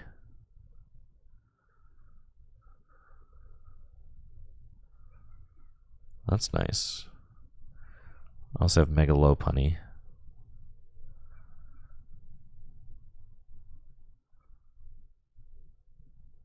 I think taking the knockout with Soul Rock is probably best. What? And then you invite up that, or I take it with Mega Lopunny. No, I can't take it. I can take it with Mega Lopunny because this only protects Dark Pokemon. Okay.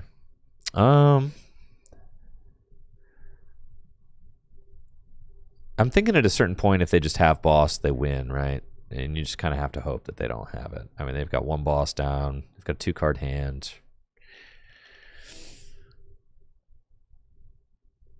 You don't want to let that Mega Lopunny get smacked, so yeah, that's fine. We're going to go here.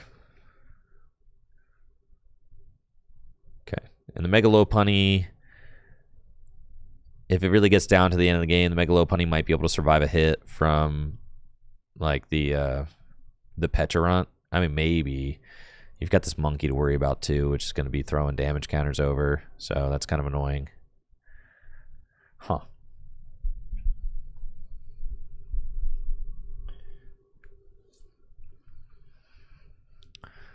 Yeah, we just have to hope that they don't have boss, right?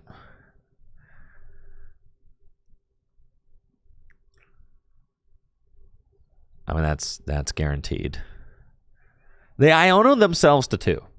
That's the best thing that we have going, because we don't play Iono.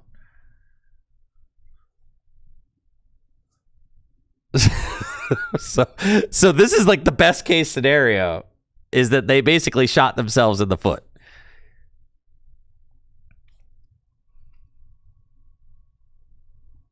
Happens more than you would think.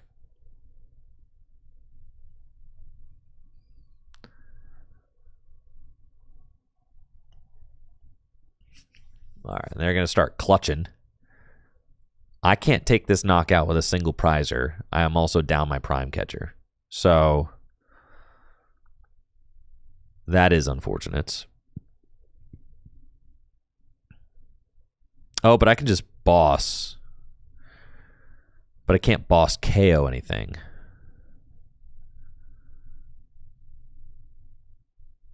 Huh.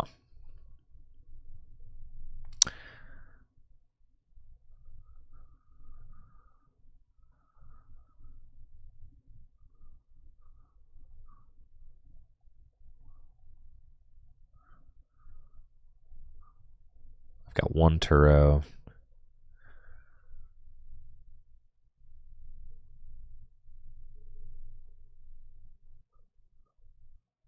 I don't think there's a Goldango in here. No. Okay. I can let like one of these two get knocked out. They might have cooked me, Riley. They certainly may have cooked me, bro. I mean, that's just like, that's certainly a thing. But that's okay. I feel like I just hit him with the Cosmic Beam here.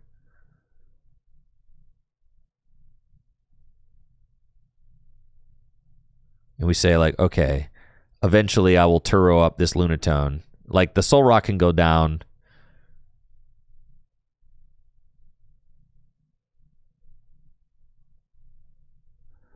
Huh. But if they clutch again, I want to Turo up this Lunatone. And honestly, I shouldn't have...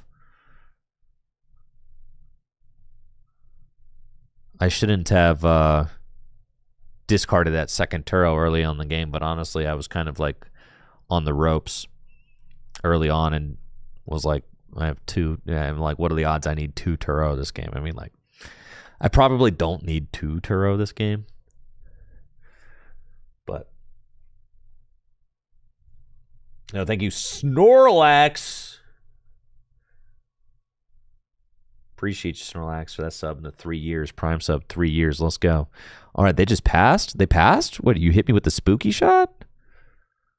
All right, I need to not deck out, but I do have Super Rod, so that's very good.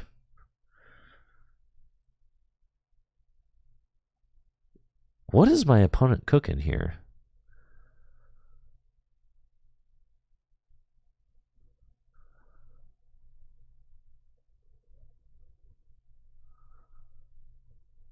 I really want the Turo to just be right here. All right, can I win in 3 more turns if I draw out my deck? Yeah, probably.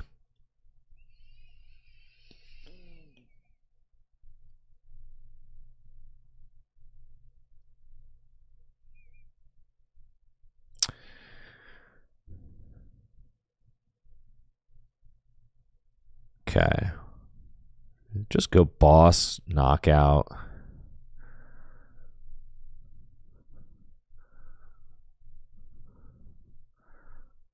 I think I just go boss, knockout the monkey. That seems fine if I do that. That or I could go boss, knockout Evil Tall with the Soul Rock. They still won't be able to win this turn. I have 3 boss in hand. That's probably okay. Because I'm really not trying to get clutched anymore. So that's fine. We like force up something if we do this. That's okay. This seems fine.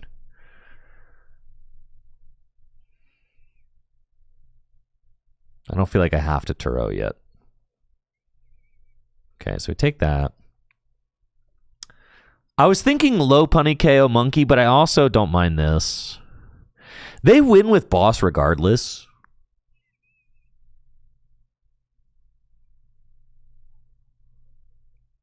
So, yeah, if they have... Oh, yeah. Just GG's, dude. That's crazy. Yeah, we got farmed, man. There's nothing more or less to it. We just got absolutely farmed. They got a turn 2 Gengar, and we just, like, couldn't answer it. That's crazy. Anyways, we go next.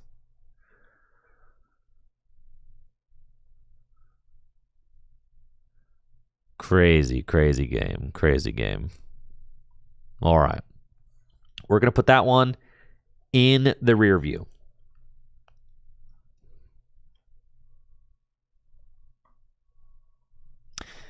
They got the turn 2 Gengar knockout on the Fez that I started into turn 3 boss 1-hit KO Goldengo EX with the Monkey Dory.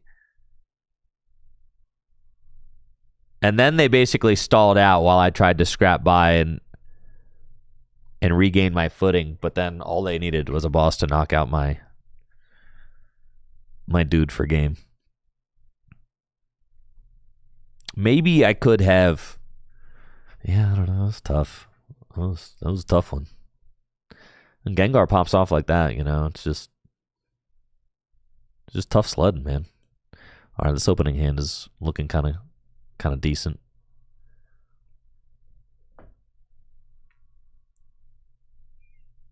Let's go. What the heck is this, dude? Is this like a Metang toolbox deck? Can't be. That's crazy. TM Evo going to be nice here, though. What is Metang Toolbox? Do you use Metang to accelerate? I see. Okay. Yeah, the TM Evo already here. It's pretty hot. Okay.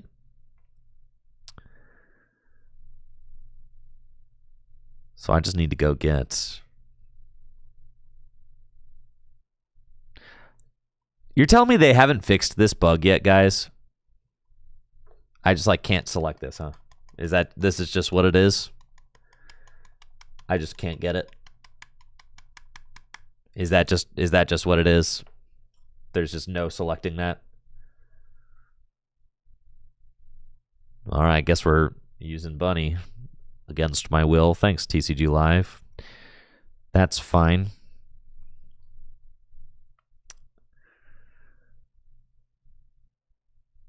And then we get Earthen Vessel. Am I okay discarding any of this?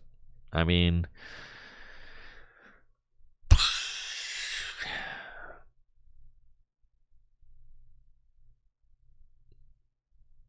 Could just go get this to get the fighting energy.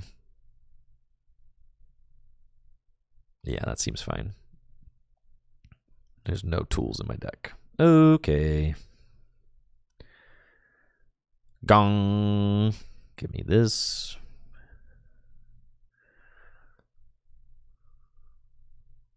Bunny. Yeah, dude. This is what you're on right now.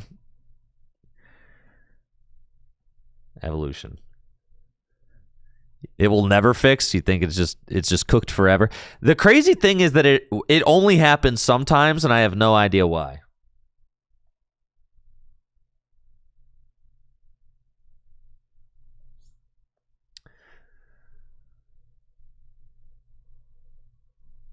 I experienced the Buddy Buddy Poffin bug on mobile and on desktop. I've experienced it both. In the last 48 hours, I've experienced it. So they don't know either. Honestly, if TCG Live devs did know why the Buddy Buddy Poffin glitch existed, they probably would have fixed it, right? So they don't know either. I mean, you have to kind of imagine that they don't know, right?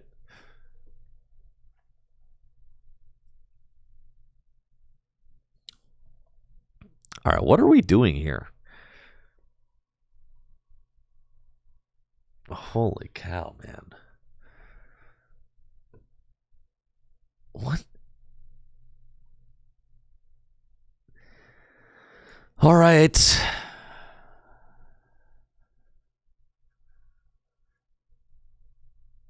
What is happening here? Well, I'm about to get saw blocked. Just fine.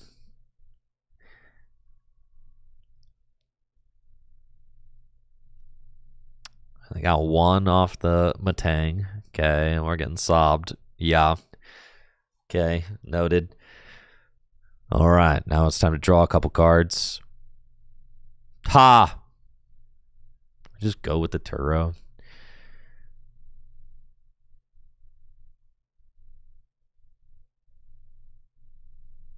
Seems like a fine thing to do in a situation like this. Coin bonus.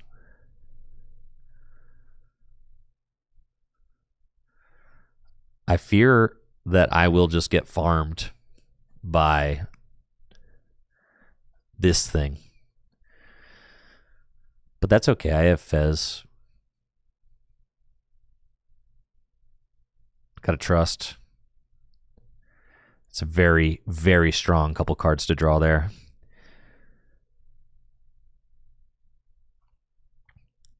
Okay.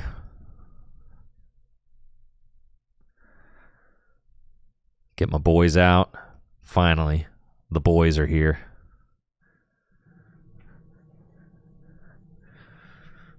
All right, now what? We got Gong, 1 metal, 2 in the discard. Yeah, it's not happening.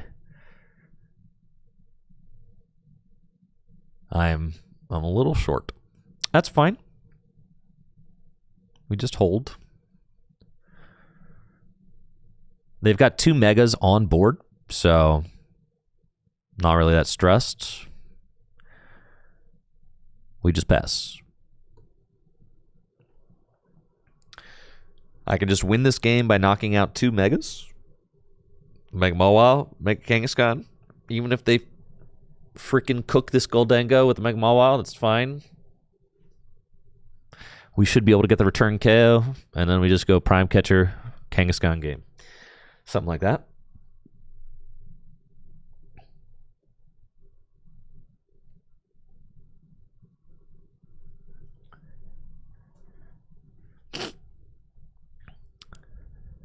All right, the Mawile's juiced.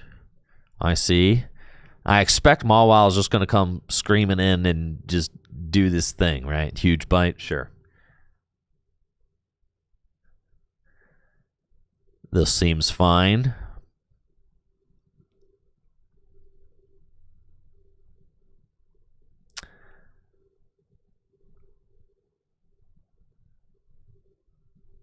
We take this KO. It's half the game's prizes right there. Easy.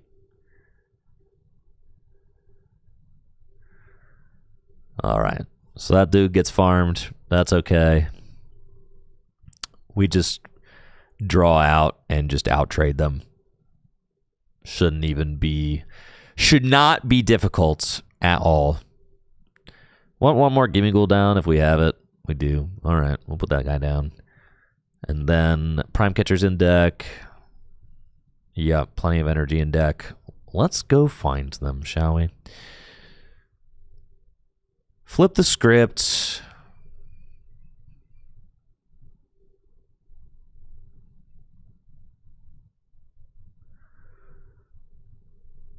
Lunar Cycle.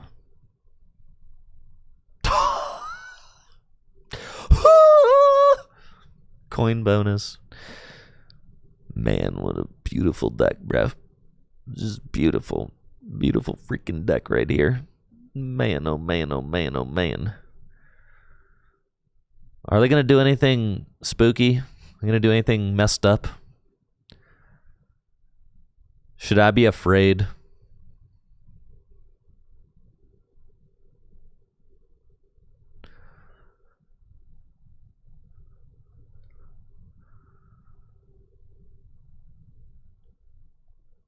All right, so we're going to blast this thing. I need 6 energy.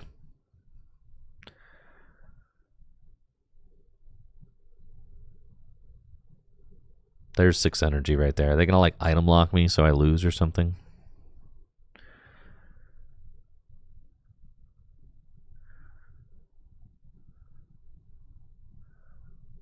That would suck.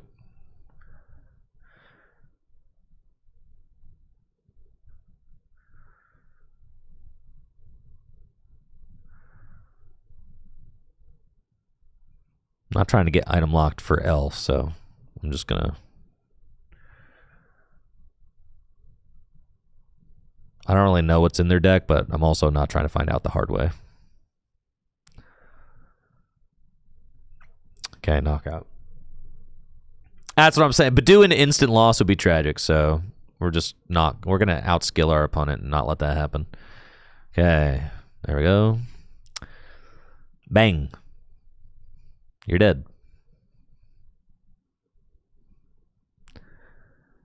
Gotta look out for those things, right? That's the Goldango player. You're really not trying to just lose to a Badoo. That is like the... That is a no-go. You really don't want to do that. And usually the bunny makes it so that you ain't losing to Badoo, right? Because you could just get that thing out and then it just smacks. You know, you just put the energy on it, you smack. Totally fine.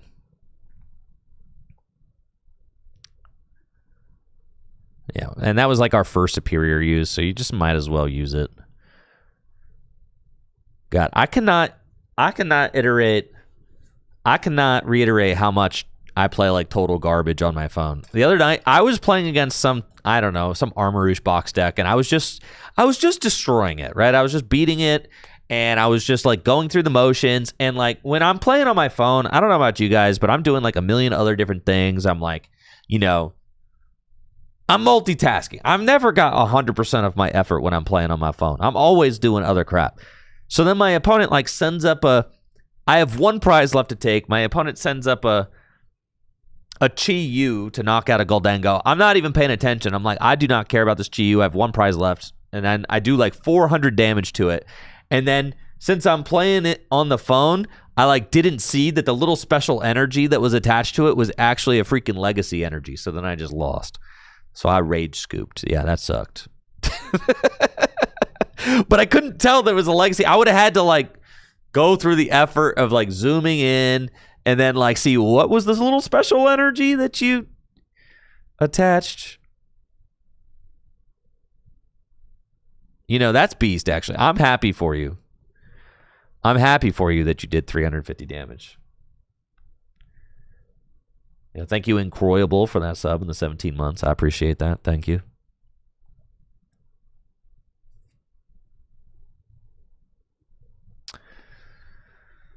Okay. Let's win the game, shall we?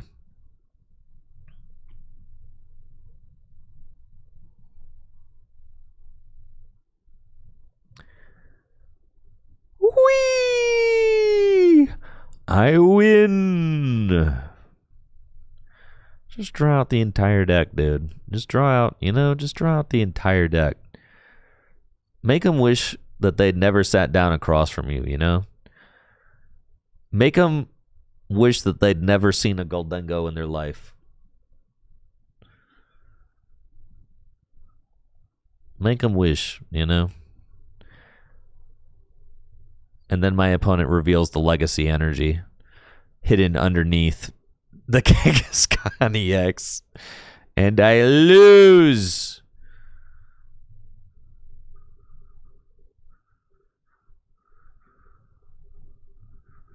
And I'll do 450 damage for the game. GG's.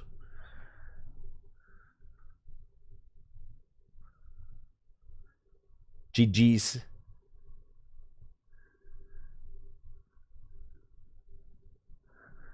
GG's, GG's, GG's. Let's go. We're climbing. Let's get some rewards. Dang, I'm feeling very rewarded right now. I'm feeling, wow, look at all those rewards. Dang, I got a secret rare bunny. Let's put the secret rare bunny in the deck. Look at all those rewards. Look at all those rewards. Look at all those rewards. Look at all those rewards. All right. Feeling very rewarded.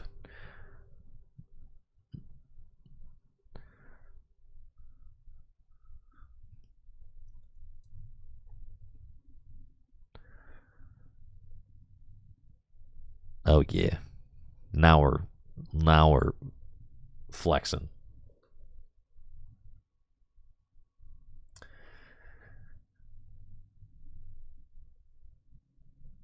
We upgraded? Oh yeah, dude.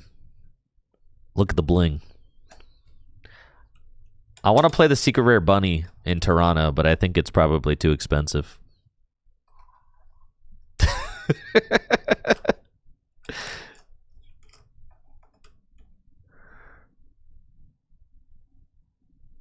Oh yeah, let's go.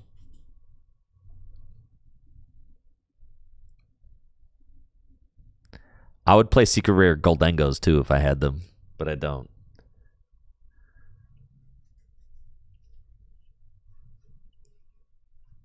There's a whole Varoom over there. I know, priced out of the bling. I know, listen. Baby's got to eat, all right? Baby's got to eat, folks. Baby's got to eat. Yo, I heard that EUIC costs like $120 to register. Is that true? That's crazy. Is that true, folks? That's nuts. I remember when Pokemon tournaments were free. Yo, they're going to attack with Genesect. Watch out.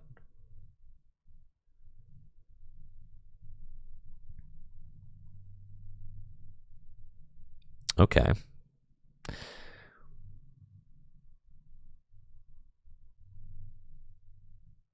I think this is one of those, like,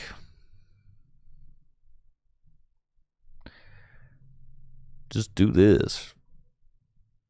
Yeah, I still got 2 Goldengo in the deck.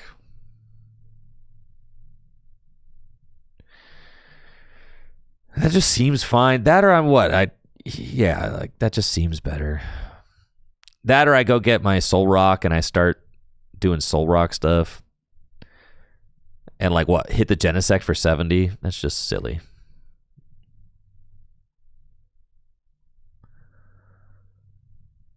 I'd rather do this. Get the boys. Get them set up. Start threatening some things. $113, dude. TOs are going to going to keep escalating entry fees until we stop paying. That's what I'm saying. It's kind of messed up. Like, at some point, you got to say enough is enough. Right? Is my opponent going to protect charge? I think they're going to protect charge.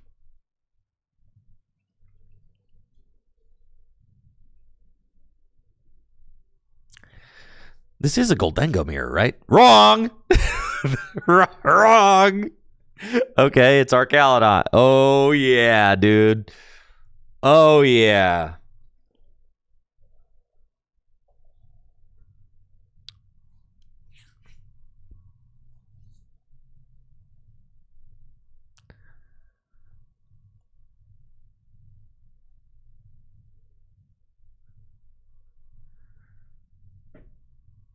Well, I think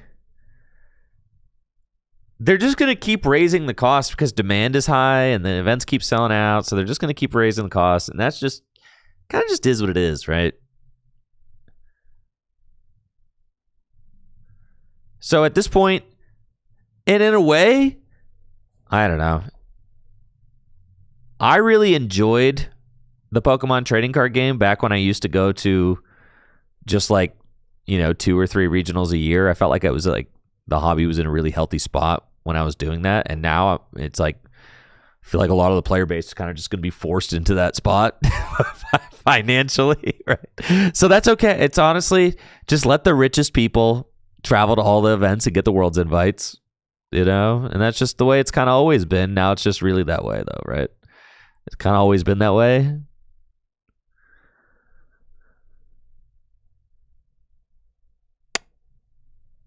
I think we burn a superior here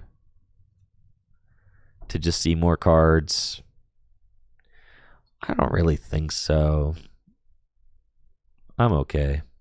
I'm probably going 2-4-6 here.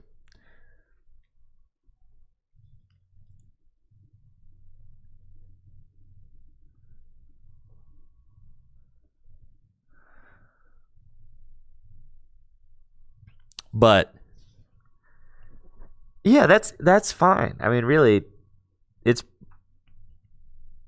just what it is. The economy sucks, bro. Just is what it is, man. At least the game is cheap. It's at least you got that. I gotta say, back in like, I mean, I used to spend hundreds of dollars on my standard decks back in the day. Now you got to spend hundreds of dollars to go to tournaments. I mean, so like, yeah. Tournaments used to be free, but the decks cost hundreds of dollars. Now the tournaments cost hundreds of dollars, but the decks are like pretty much free. So it kind of just is what it is, right?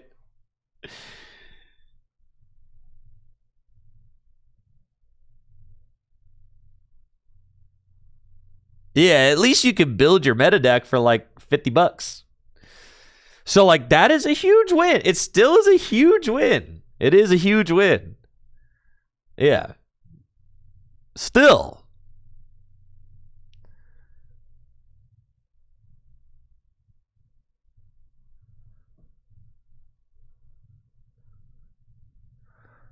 All right, they're going to gust my rock. Ha! Wrong rock. I've already got another soul rock in my hand, dude. This matchup should be extremely easy, I think.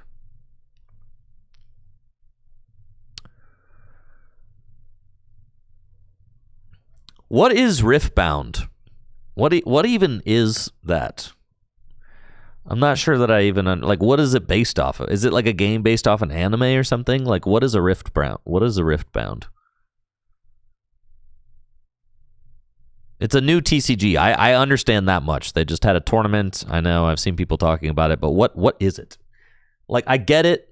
I get that, like, you know, Lorcana is based off Disney. Like, what is it based off of? What's the IP? What's it based off of?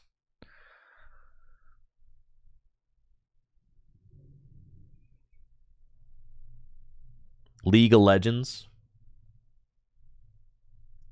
It's like Magic the Gathering mixed with Marvel Snap. Got it. That's cool. I still am going to be... Wow, I've drawn pretty miserable here.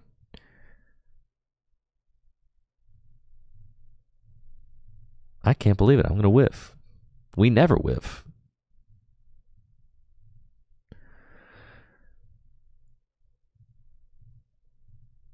We never freaking whiff, dude. Like, what the heck is this? That's crazy. Anyways.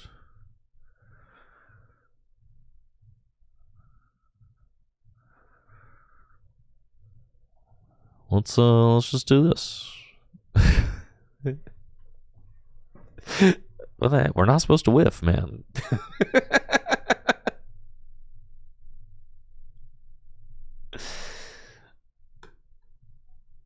We're not supposed to whiff. We're not supposed to whiff. Listen, I'm happy for people that are having fun playing Riftbound. That's great. But you already know what it is. I don't have enough room in my heart or my wallet for more than one TCG. And my TCG is Pokemon. Always has been, always will be. So that's just what it is. We're ride or die out here, folks. Listen, I could barely I could barely afford to collect Pokemon cards, dude. Like, what the heck?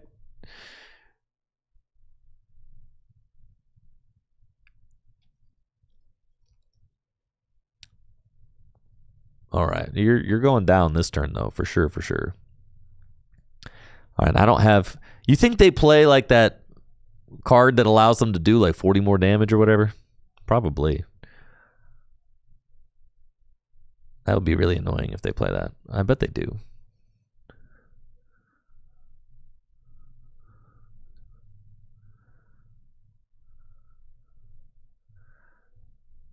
They probably do play black belts. Okay, so then I should probably get out my low bunny.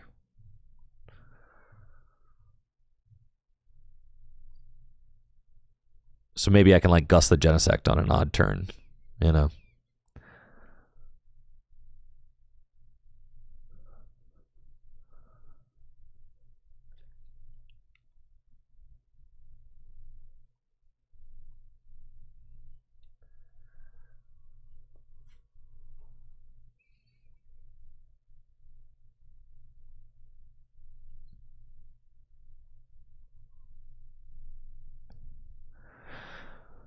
You're dead. All right, very nice.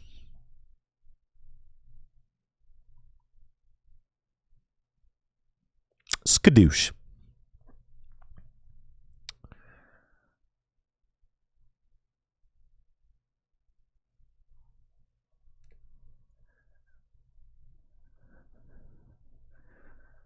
But yeah, no, I only got space for one TCG. When I get bored of Pokemon, I simply play different formats of Pokemon. I've seen lots of other TCGs come and go throughout the years. Lots of them. Oh, they play Mawile too. I can just huge bite. I think I'm cooked. Well, they do have to INO themselves to 3, so maybe they don't find an energy.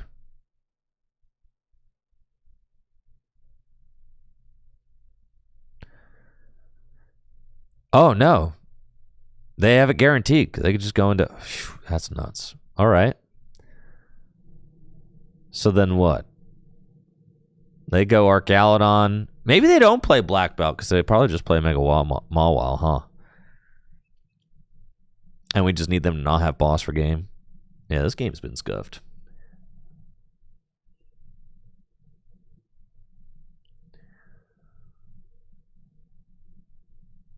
I mean, when I was like 2013, 2014, I had to spend $500 to get 3 Tropical Beach. It was $550 I spent to get 3 Tropical Beach so I could play my Blastoise deck. And I played that deck for like a year and a half. Well, I played Blastoise for a long time, and then eventually I switched to Raybor, which was like the same deck, but had Rayquazas and Emboars instead of Blastoises and Keldeos.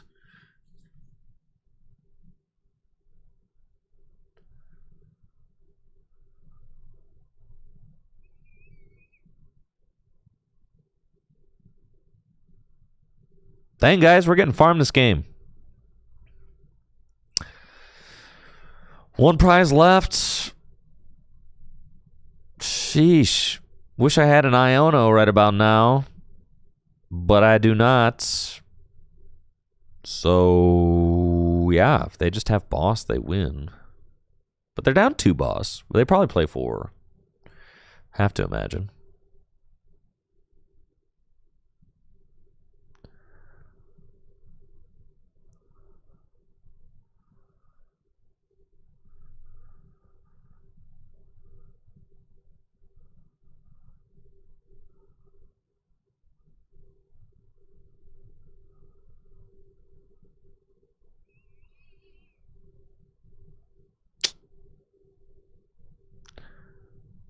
That is my only energy.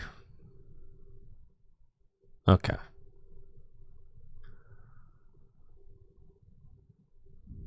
Yeah. So I'm thinking... just take out this thing, hope you don't have boss.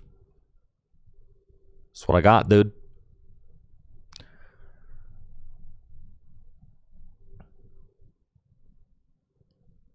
That's what I got. Do I still have a deck? My deck list from the Blastoise deck? Man, I'd have to do some digging. Maybe. I played Blastoise for such a long time. The list probably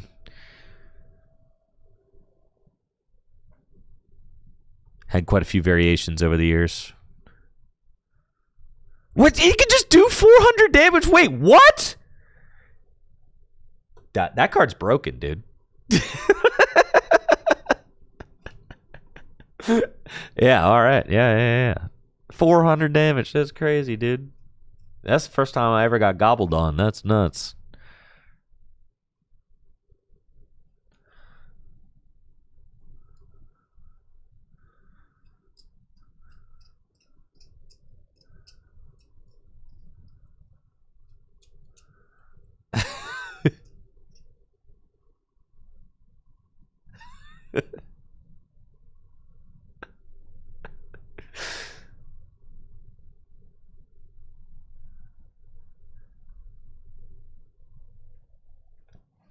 I would really like to play against Gardevoir and Dragapult. I have not seen a single one since I've been streaming today. Instead, I've played against the most... It's just... like... would it kill me to play against a meta deck, man? Would it kill me? I guess so. Instead, I've got Ethan's Typhlosion. I mean, whatever, man. I guess I gotta just grind with Dragapult then.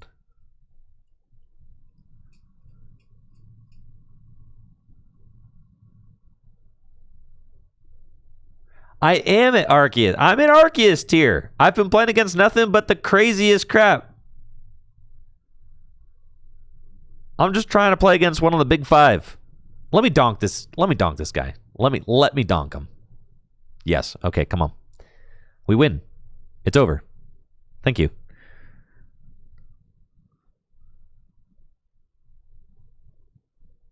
All right, on to the next.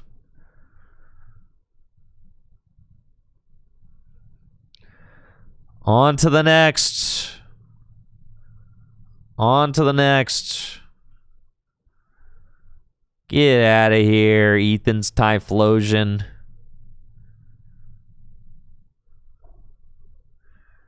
What elo am I? Like 15. I just got to Arceus. I was grinding on my phone all week.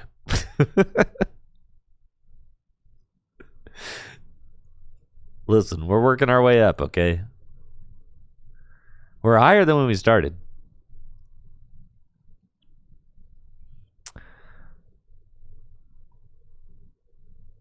I just gotta stop getting farmed by like the crazy rogue decks.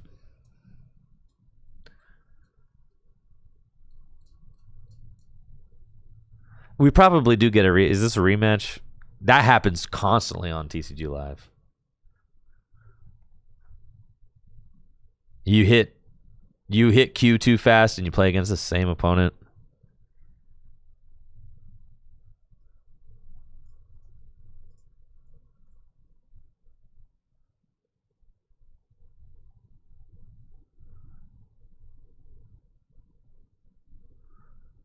All right. What we got? Show me what you got. Monkey. Okay. Find meta deck.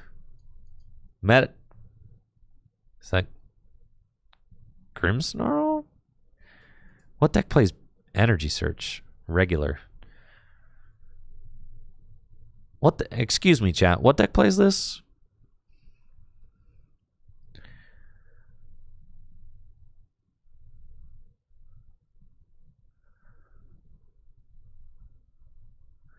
I just wish I knew what I was playing against. It's Grim? All right.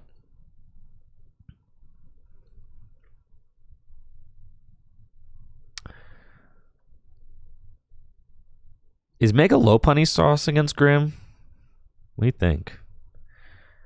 Probably not. Doesn't actually KO anything.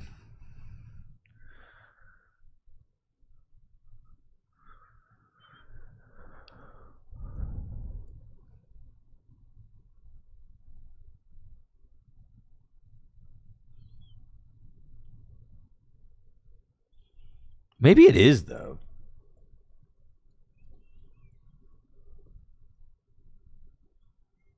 Just literally attacking with your attacks is good against Grim. I agree.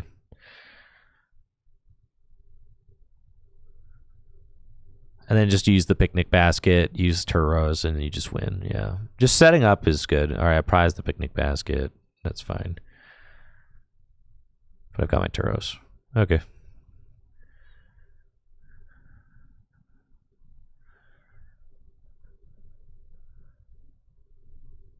Yeah, we're gonna...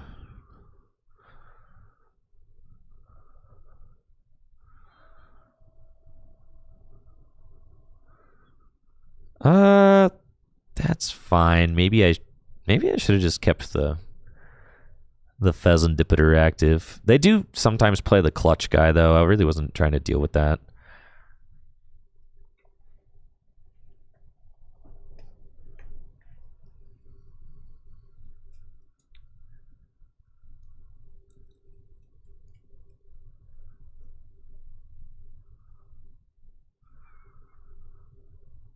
Yeah, I don't play Vitality Band or Premium Power Pro. Instead, we play the Lopunny, which is better against like Guardy Jelly.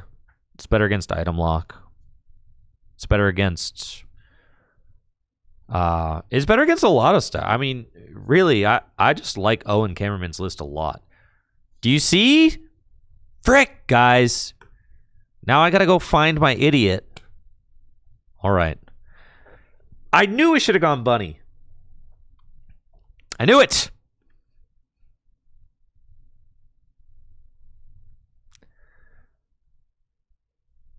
Now my TM Evo is gone. This makes me very mad because it's like I'm trying to make the optimal. I've had this happen multiple times. Like I'm trying to make like the best play that I can.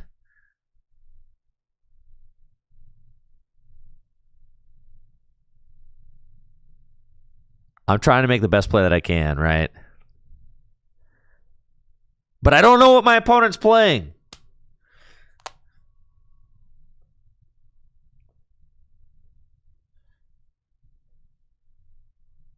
So like I make the wrong setup turn because I didn't know what my opponent was playing. And now I'm in this suboptimal board state because I didn't know what my opponent is playing.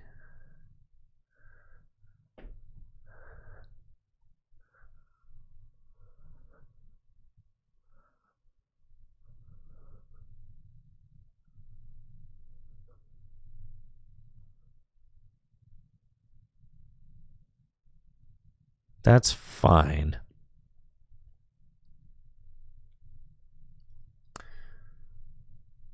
Because what we would have wanted to do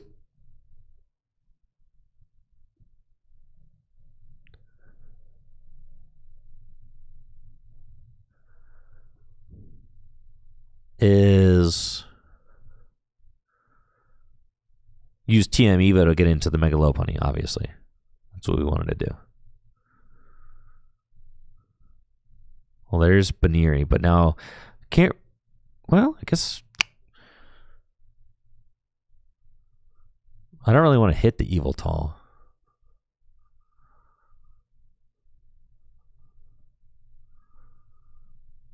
So I think we're just waiting more. Yeah, we don't want to poke anything.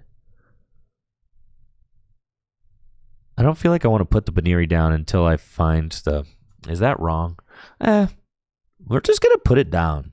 You know, they're not like close to attacking. At most, they can move 2 damage counters.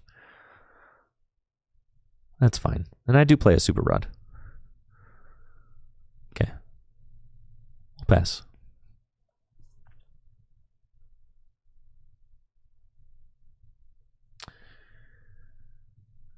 They do have a lot of liabilities on the field, yeah.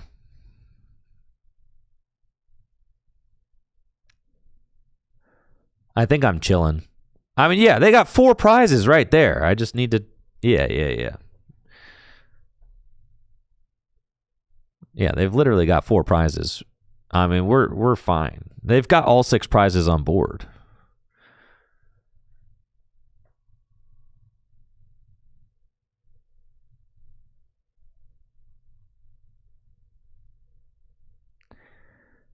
But like I had a game where I was playing on my phone last night. My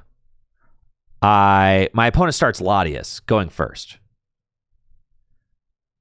No, I'm going first. Okay, I'm going first. They start Latias. They're going second. Yo, what's up, Matt?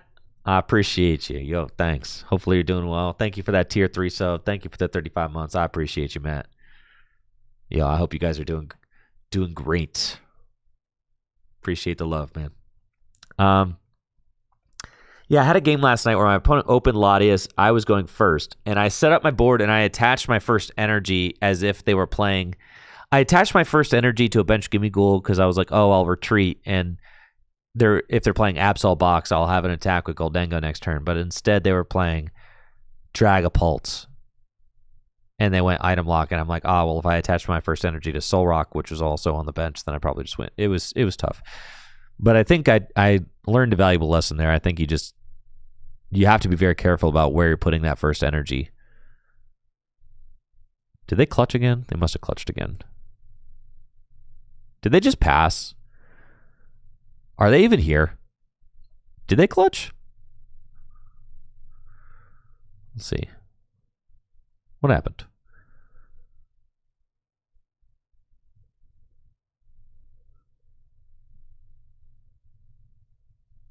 Yes, they clutched. Okay.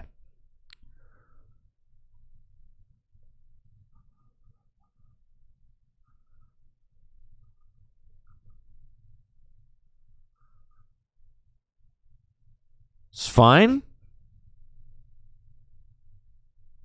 We pass.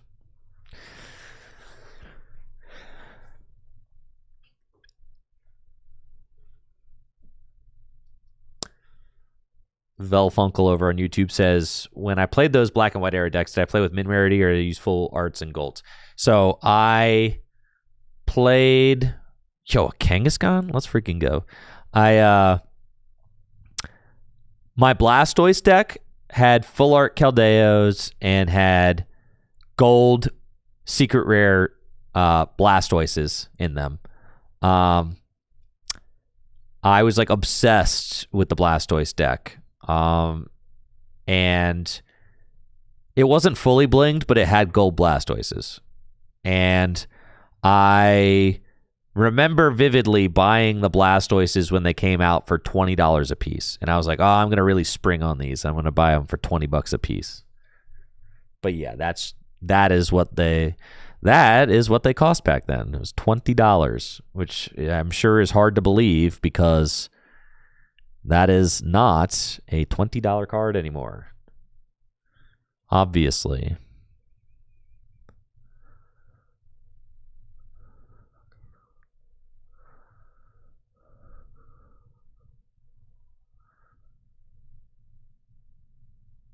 I still am lucky enough to own one of those gold blasters. Not the same ones that I used to play with, but I do have one, which I'm very excited about. All right, we're going to knock out this guy.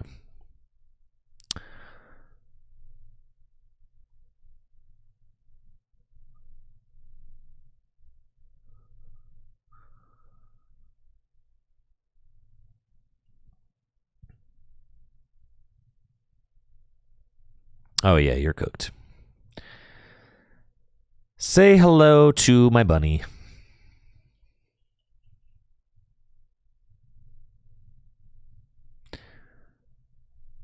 Okay, now we do need to be a little bit wary of the fact that you could item lock doesn't matter. I've got the bunny out, so we're chilling. I've got only one energy in the discard pile. It's fine. Energy here. 330 damage. I mean, that is all 7, but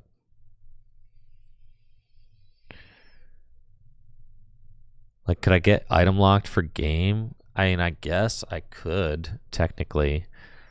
So I will. I could, no, because I could just knock out with Soul Rock, right? But they've got double monkey. They've got 10 damage to work with. Yeah, I think I'm okay. I could still knock out with Soul Rock. All right, here we go. The main lose con is Airy. Yeah. But I have the bunny still. So, like, we're still pretty good.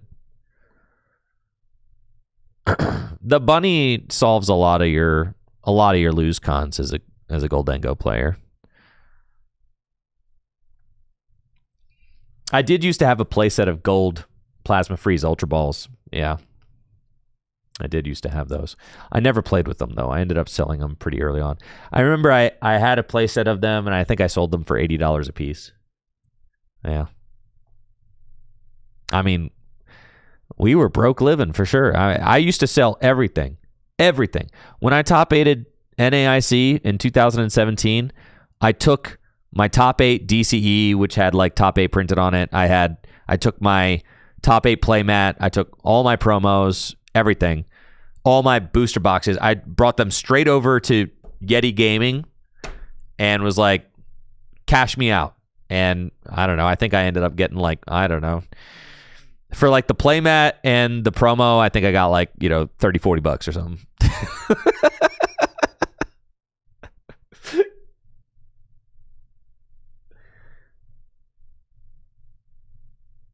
And I was like, and I happily took it. But the real dub is that Jameson, who owns Full Grip, ended up. Oh yeah, that's a broken top deck right there. Jameson, who owns Full Grip, ended up buying some top 8 DCEs, some NAIC top 8 DCEs, and ended up just giving me one. for free. Which is like so cool.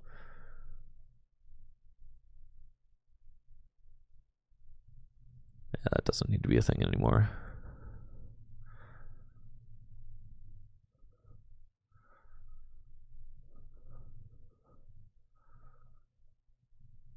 So I've got a top 8 DC again.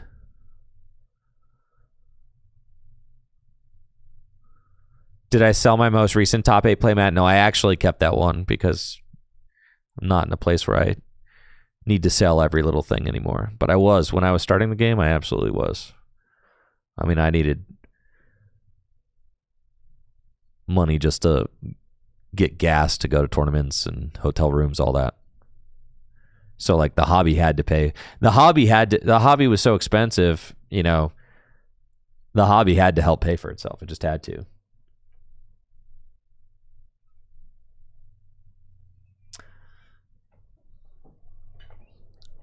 Yeah, I mean, like, you know, when you're in your, I wasn't making a lot of money. I mean, I was a teacher going to school. You know, I was going to grad school for a little while. I was a photojournalist for a little while. Like, yeah, dude, when I was a photojournalist, I was making like $13 an hour, working 37 hours a week.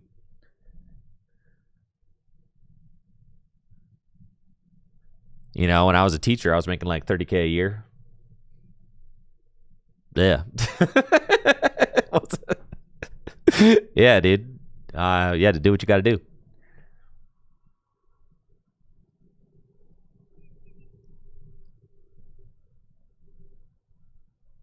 All right, now we just need a win.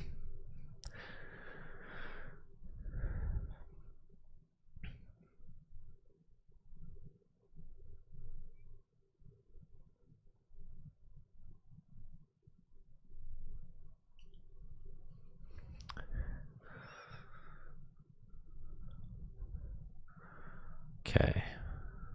3 superiors in there. 3 boss.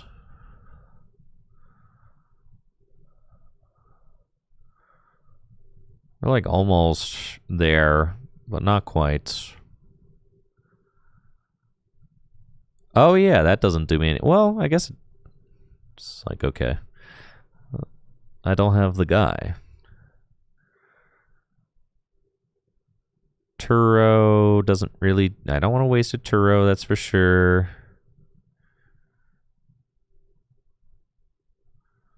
I think we just retreat the low punt. Oh yeah, now we get there. Okay.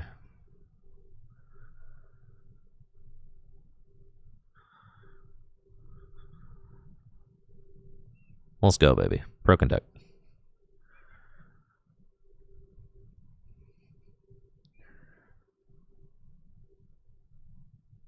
Wahoo!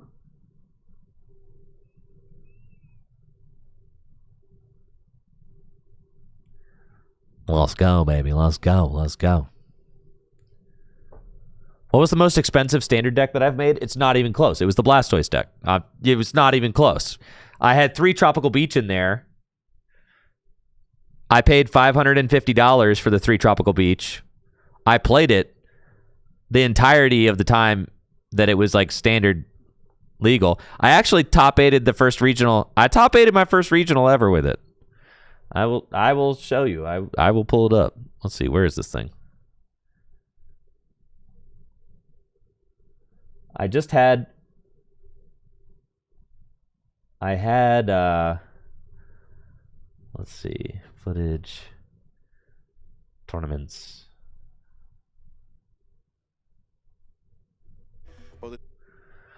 I had it. I had like some archival footage, I think, but it was old. Okay. This is me at my first. This is the first time I was ever on stream, and the video still exists. I'm getting absolutely destroyed by a Darkrai deck playing my Mewtwo Eel deck. Yeah. Let's see. That's not me. That's Frank Diaz.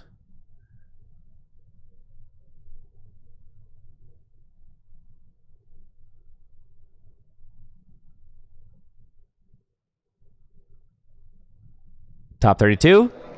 Yes! No, this isn't me. Dang it.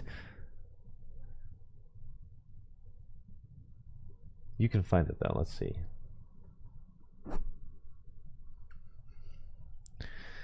Gold Blastoises and all. I love little side quest. All right. Andrew, Mahone, Blastoise, Keldeo, Regional. No.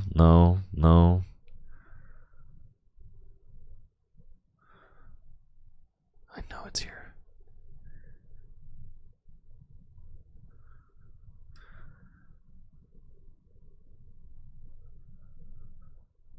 Yes.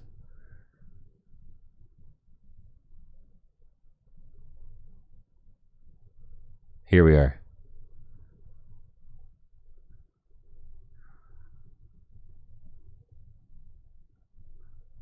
Yeah, dude. I top 8'd this regional. It was the first first regional I ever top 8'd. Madison Regionals 2013. I was I was such a noob. I used to like, and see, there's the gold.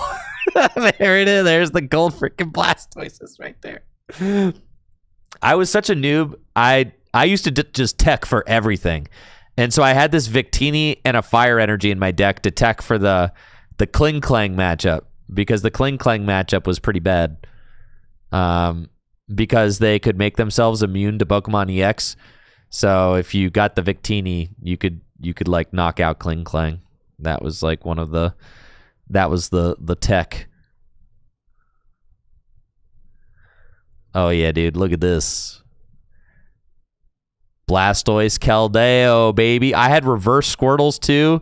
I had Watsy Hollow Energy. There's one of my tropical beaches right there. Yeah, man. Scrafty playmat. Sheesh. Yeah, so that was my first ever regional top 8 was that event. 2013. In 2013, I top 8'd my first regional. In 2014, I top 4'd a regional.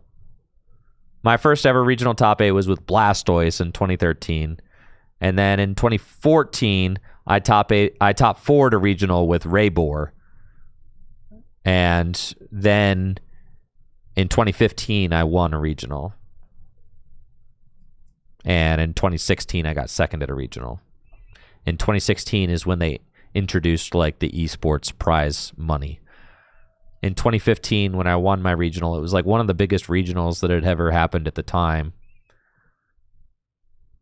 I got a $300 Visa gift card. I got a trophy. I got a pat on the back. And I got a case of Primal Clash, which I immediately sold to the vendors because I was broke. And then in 2016, I got second place at a regional and got $2,500, which was like, wow, that's nice. Nah, we used to just do it for the love of the grind, dude. Yeah, that was Landy Bats with Holucha. Yeah. We used to just do it for the love of the game, dog. All right. Here you have to imagine we're playing against Pult, or the Zard deck. Could be Pult or could be Zard. Either way, we would like to get out a pair of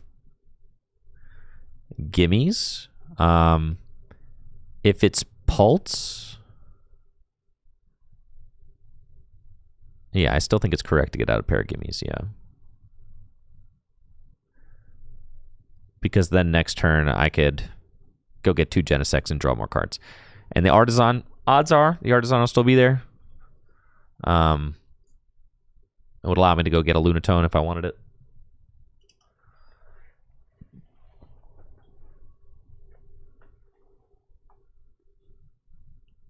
Do I still have those cards? No. No, I mean, the thing is, I was, like I've been saying, I was kind of like, in order to fund yourself being a gamer, I had to make the hobby kind of pay for itself. So every time a standard deck like rotated out of standard, I would sell it. So like that, those beaches, sold them. Those Blastoise, sold them. Those Keldeos, sold them. Sold everything.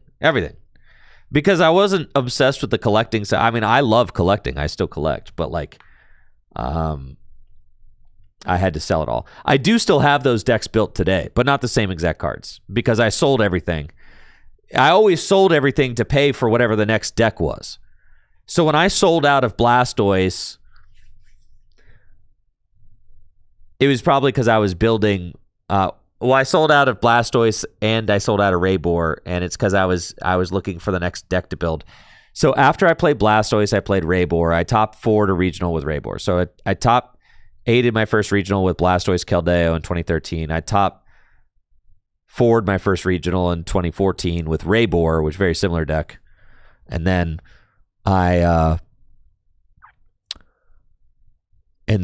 won a regional with Landorus Crobat.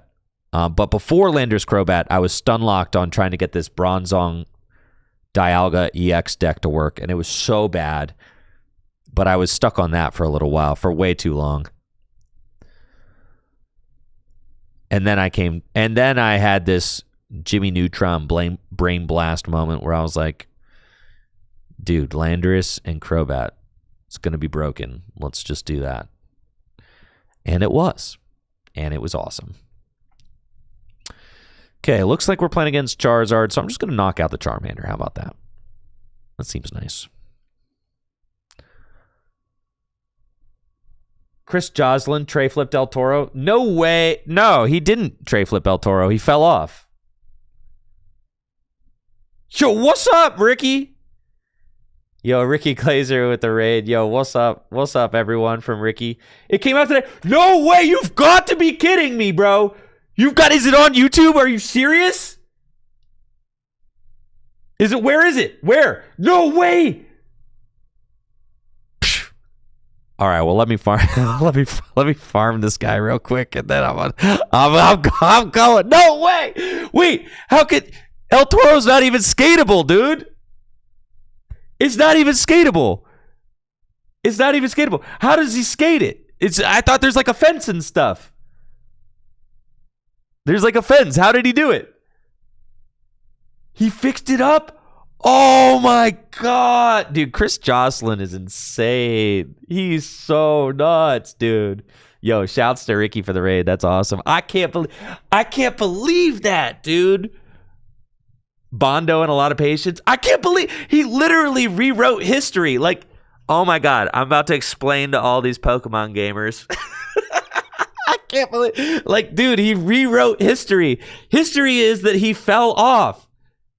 I'm going to have to show you guys. Like, history, he fell off, bro. But, like, it was, like, worse than, you know how, like, Isaiah Likely just caught a touchdown and then they freaking screwed the Ravens over, okay, in the Pittsburgh Steelers game. It's like he had the 2 feet down but didn't get the third step. It was like, that's like Chris Joslin on the landing El Toro, okay?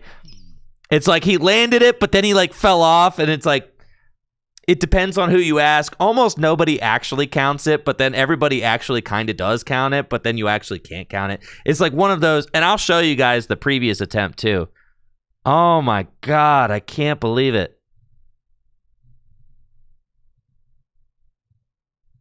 I'm sure he did make it look easy. He's a freaking beast. Dude, that dude can huck like nobody else. It's insane. I can't believe literally is. I thought that set would be unskateable forever. I thought it was done. Everybody thought that. Everybody thought that El Toro was just done. That's so nuts. My God, I can't believe that.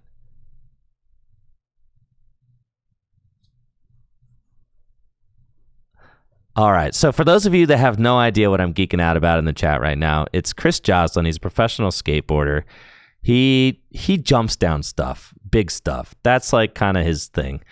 And he's probably like the best, if not one of the best in the game at it, at like doing tricks down sets. You got like Jaws, who jumps down really, really, really big stuff. But Chris, he does big tricks down big stuff. And So for me, Chris Joslin's like the best at jumping down stuff in the game, in the skateboarding game right now. And he's like a contest skater too. But what's funny is like he'll do contest skating, but he doesn't really contest skate like everybody else contest skates, because he still just like is trying to do like he's still trying to do like big jumps and stuff in the contest. So he's always kind of fun to watch contest skate as well, because he does it differently than everybody else, which I got a lot of respect for. But apparently, all right, so like 8 years ago, there's like this extremely famous stair set called El Toro. I think it's like 25 steps or something. And it's a very famous skate spot. The biggest flip trick that had ever been done down it, first of all, ollieing down it is just like a big deal. Okay, just simply jumping down the set is ridiculous. But the biggest flip trick that's ever been done down it was a kick flip. And it's 20 stairs. Okay, thank you. It's a 20 stair. No, I'm thinking of the other set is like literally 25. That one that Jaws did, right? And that other guy. I think that one might be 25. But anyways, it's like this huge 20 set. It's legendary. Jumping down it's insane. But the biggest flip trick that's ever been done down it is just a kick flip, which also was like completely nuts. The fact that someone did kick flip it was completely nuts. A scooter rider backflip the 20. Yeah, no way. The scooter ride, not the scooter backflip. No way. Not the scooter backflip. That's too much. I can't. That can't be real. That can't be real, dude. I'm sorry. I'm gonna freak out about the scooter backflip. No way. This scooter backflip on the 25 set. No shot, dude. That's too much. But anyways, Chris Joslin went to do a 360 flip down this massive set, El Toro, and he landed on his board, and he starts riding away. And as he's riding away, he like lands it, and he starts riding away, maybe 10 feet, and his truck breaks. His truck, like the truck is the metal part that holds your wheels to the board, and his truck breaks. It broke from the impact, but as he's riding away, the board just kind of like goes, and like he just falls off the board because the truck broke because of the impact. So it's like he rolled away for like 10, 15 feet, and then the board like breaks underneath him and he falls off. And so it's like you've got one of the most legendary stair sets ever, and you've got the most legendary trick to go down the set ever, and it like barely happened, almost happened, didn't quite happen. And then they made the stair set like unskateable. They put like a huge gate at the top. So then everybody's like, okay, well this famous trick that almost got done is just history. Like it's never going to happen. And then apparently, chatters, dear chatters, it did happen. And that is what we're going to go experience here momentarily. But first, I've got to destroy this Chi-Yu, and then I got to win the game. Okay, so we're almost there. We're almost there. This easy layup game right here.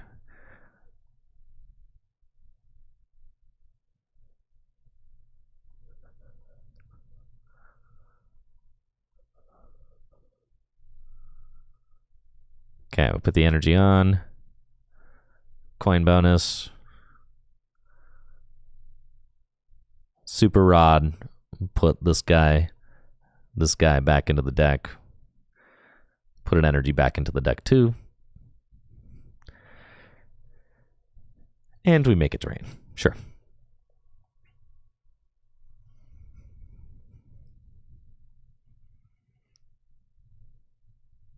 And then I just need to knock out a Charizard and we win. God, I can't believe that.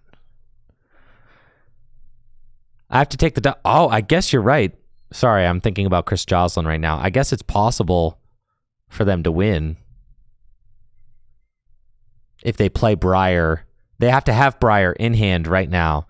If they play Briar and then go Rare Candy Dusknoir and then blow up my bench Soul Rock after they play Briar and then have Charizard, then they win. Okay, I should have done that. Sure. Yes.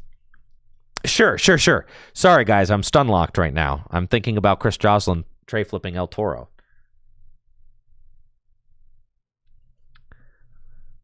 Yes. Sorry, I'm like completely... This game, we're going through the motions here, folks. I just need to get through it. I don't want to mess up my rank. I'm trying to climb as high as I can, so I'm not trying to just scoop if I don't have to. No, they don't have... Come on! They don't have it like that. With no Pidgeot out? No shot.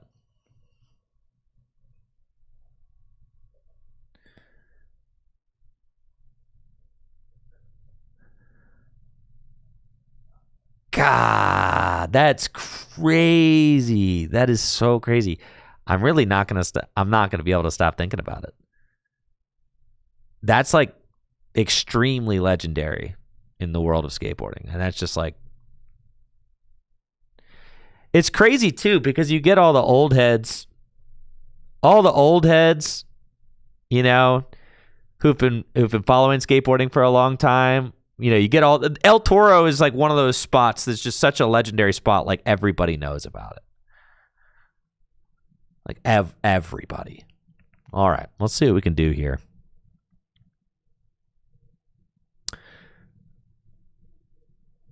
And honestly, Chris Joslin, he just seems like one of the hardest working pro skateboarders.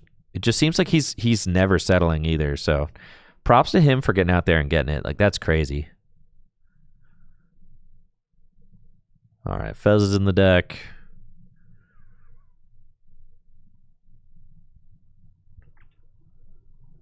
Go get this. Let's get after it. Coin bonus.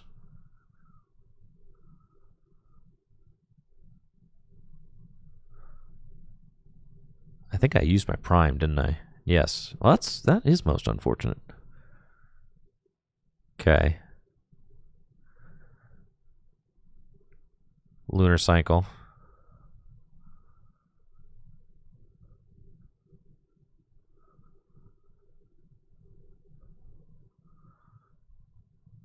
That Charizard does not have any energy on it.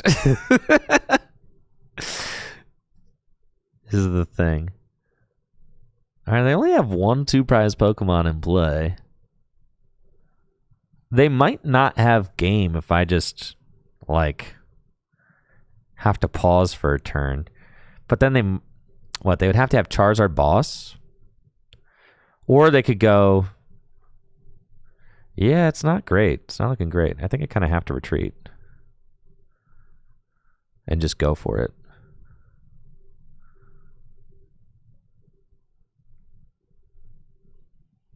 That is not it. I can knock out the Chi-Yu, but then all I have to do is evolve into Charizard and they win. We did not find an outs to our Pheasantipity EX to draw 3 more cards. Yeah, you hate it when the Iono sticks. All right. I think the Arvins are not doing it for me. I've already used my retreat. Yeah, screw this. El Toro time. Let's go.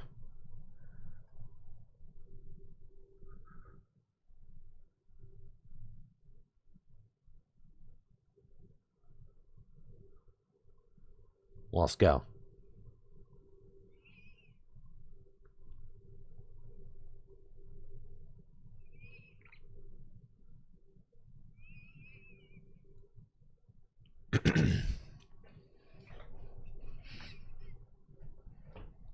There it is.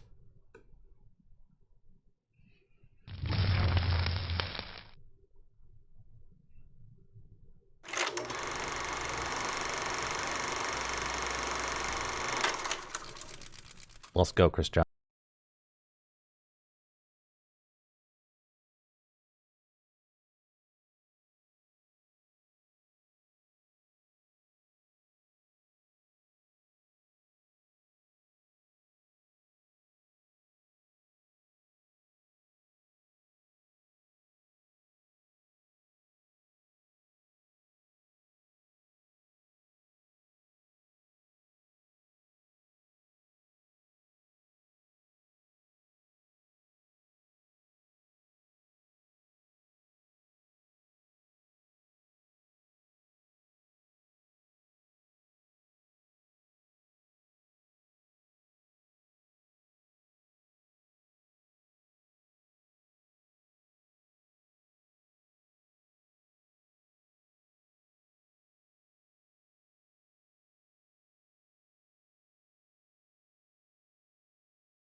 Flawless! It's freaking flawless! I can't believe that. That's crazy. Ah! I fucking checked with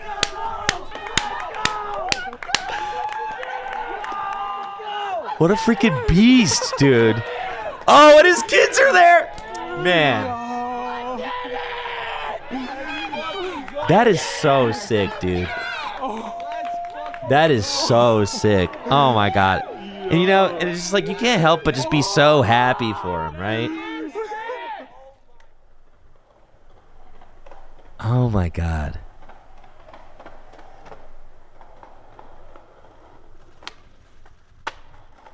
Well, this is going to be all anybody is talking about in the skateboard world for like a while. Yo, Jamie Foy was there too. That's so sick.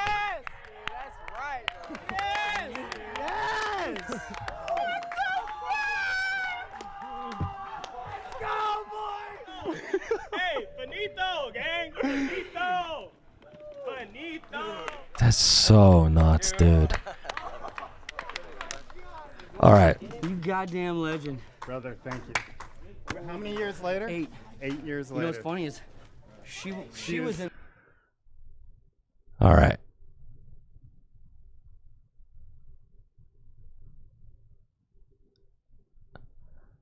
Yeah.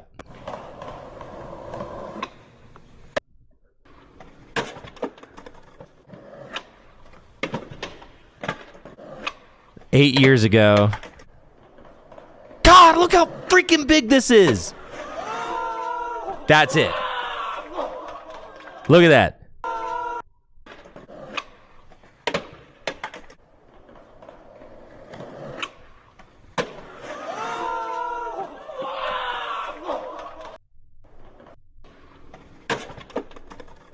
God.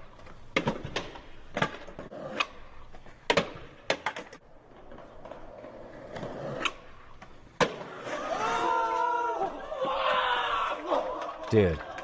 That was 8 years ago. And everybody just thought like, that's it. That's as close as anybody's ever gonna get.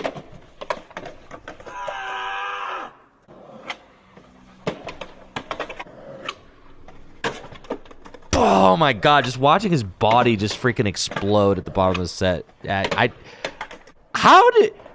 And this is something that's crazy is like, how does your body hold up to that over the years, you know? Because he's been hucking for a long time now, dude.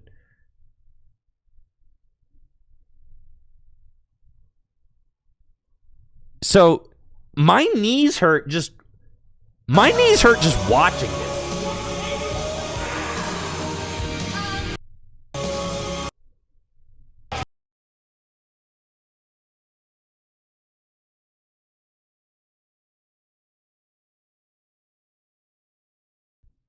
How old is Chris?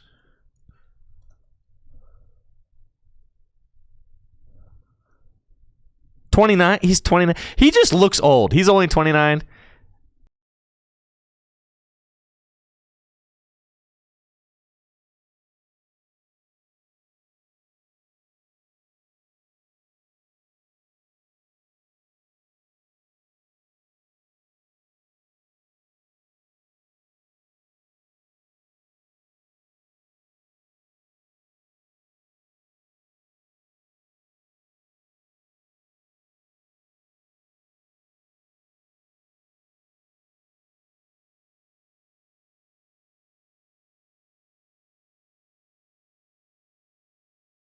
Flawless, dude. Jeez. You know, good for him. And you can't help but be happy for him too. I mean, like, he just lost his grandma, who's like really important to him. I think like this summer or something. And then he just won an SLS. I'm pretty sure he just won an SLS too. I think I was watching that, right?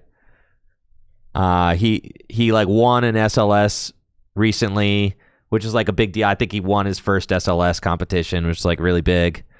So you can't help but be happy for him. It just seems like he's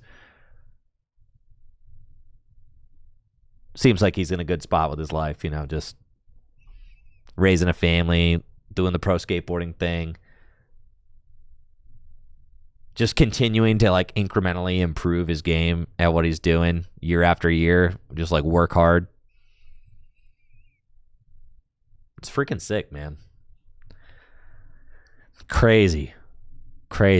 God, I can't believe that. That was nuts. Thank you guys for sharing that with me. I mean, I'm 37. So like looking at that stuff now makes my knees hurt. just looking at that stuff makes my knees hurt, man.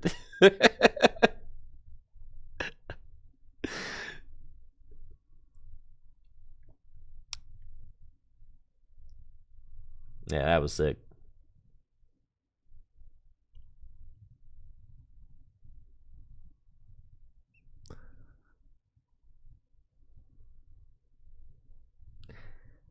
I can't believe that.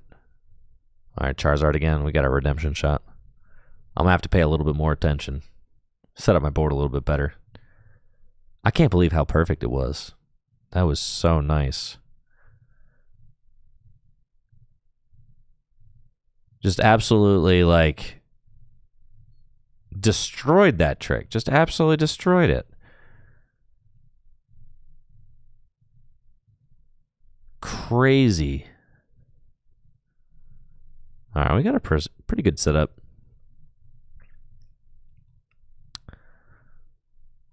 Get a couple of gimme ghouls out.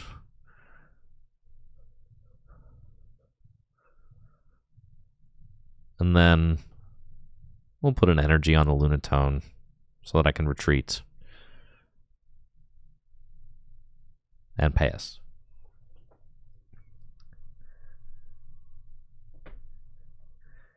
Horsey says, for us non-skaters, can you try to explain what makes that trick so difficult to pull off? Yeah, it's the 20 stairs. For sure. A 360 flip. The 360 flip, it's my favorite flip trick. It's kind of like your quintessential skaters like moderate difficulty flip trick, right? Like the kick flip is like your quintessential intro level flip trick. The tray flip and how a skater performs their tray flip, that's like your moderate level difficulty. Like every skater's got to have a tray flip. And if you don't have trays down, you probably got a little chip on your shoulder about it. You're like, oh, I got all these other tricks I can do, but trays never worked out right. There's like every skater's got to have a tray flip down. And so like every skater can respect the tray flip too, because it is kind of like, it's the trick that everybody can do, right? It's like the difficult trick that everybody learns how to do. Once you're really getting into skating, it's like the difficult trick that everybody learns how to do. So it's an iconic trick down one of the most iconic spots. It's a 20. I mean, it just the sheer magnitude of the size and the sheer magnitude of like the size and how long you're in the air trying to perform that trick down those stairs and the impact that your legs are going to experience is nuts.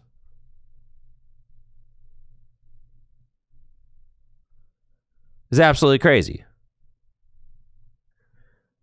So that's the most difficult part, is probably going to be just the impact. Like the speed and the impact that you're going to take.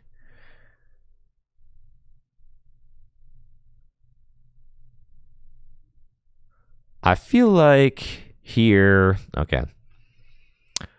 I've only got 2 energy down. I do open myself up to like a potential, them knocking out my Genesect type situation if I put down the Genesect. So I think I'm going to skip on that for one more turn, which I think is okay. I have a backup Soul Rock here, so I can draw more cards if I have to, and we're just going to knock out the active.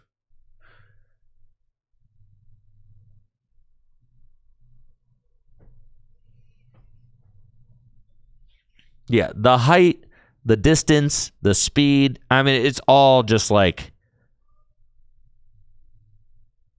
And then the mental... All right, next time you're out walking and you see a big set of stairs, if you're a non-skateboarder, next time you're out walking and you see a pretty big set of stairs, or even if you're like in your house and you climb up, say you have like, a lot of houses have like 13 stairs or 11 stairs or something, right? Just stand at the top and look down it. and imagine jumping down that, right? With like a plank of wood on wheels, right? And then if you happen to find yourself near something like a 20 stair, count all the way up 20 stairs and look down it. Just look down it. That'll kind of explain as soon as you stand at the top of a set of stairs and look down it and imagine jumping down it, you will fully comprehend the difficulty of the trick. You will understand. Because you're going to look down that and you're going to be like, absolutely not. Which is what most skaters looking down El Toro will look down El Toro and be like, absolutely not.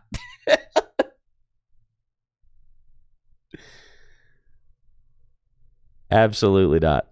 I was never a stair jumper. I always, I was more of just like, I just loved skating flat ground. Rodney Mullen was like my idol. I did a lot of flat ground stuff. I would do like little ledges and things like that. I had a pretty deep bag of tricks. That was like, I loved just playing skate and cruising around with my friends. I was like kind of the filmer of my group.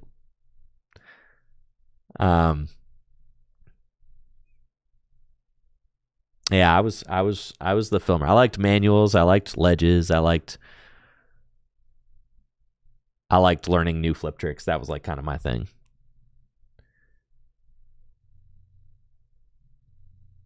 I landed a quad flip once. That was like my thing. I quad flipped off a loading dock once. That was like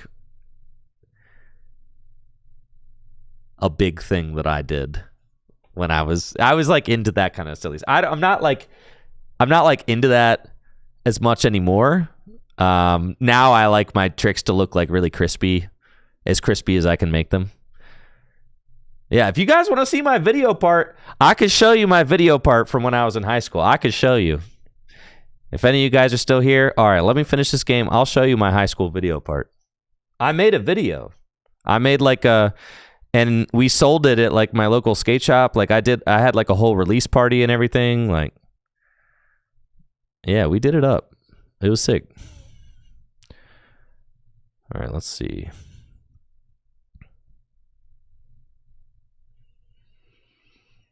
Let's get the fez out.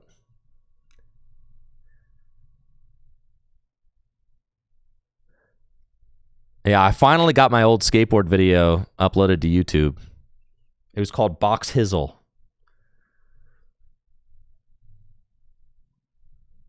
Because I grew up in a neighborhood called Box Hill, Maryland. But yeah, I like partnered with our local skate shop, Skatology, in Bel Air, Maryland, and John, who owns Skatology, threw a little release party for us and had some footage.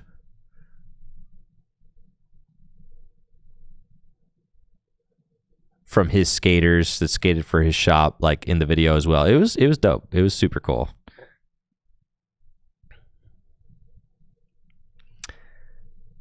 Okay, how close are we to getting this knockout? Am I just gonna lose again?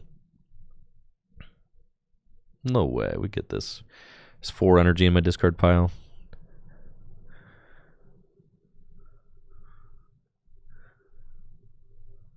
No metal energy yet. It's kind of scary. I guess I could always just prime catch or something. Waste my prime catcher again. And that might just be what we do.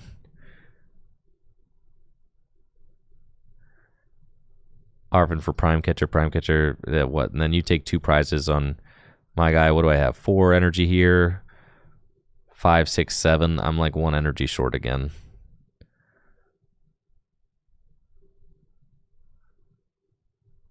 Three, 4, 5, 6. Yeah, I'm just a little short. So in order to take the Pidgeot, I would have to get... No, we're not getting there either.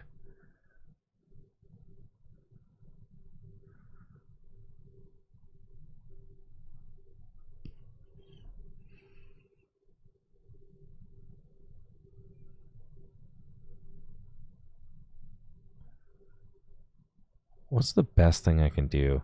I mean, if I take out that Charmeleon, it's 110 HP. I'm taking a single prize.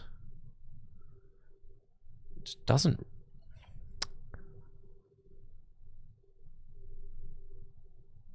I've taken... I feel like they just knock out my Fez there and I just kind of lose.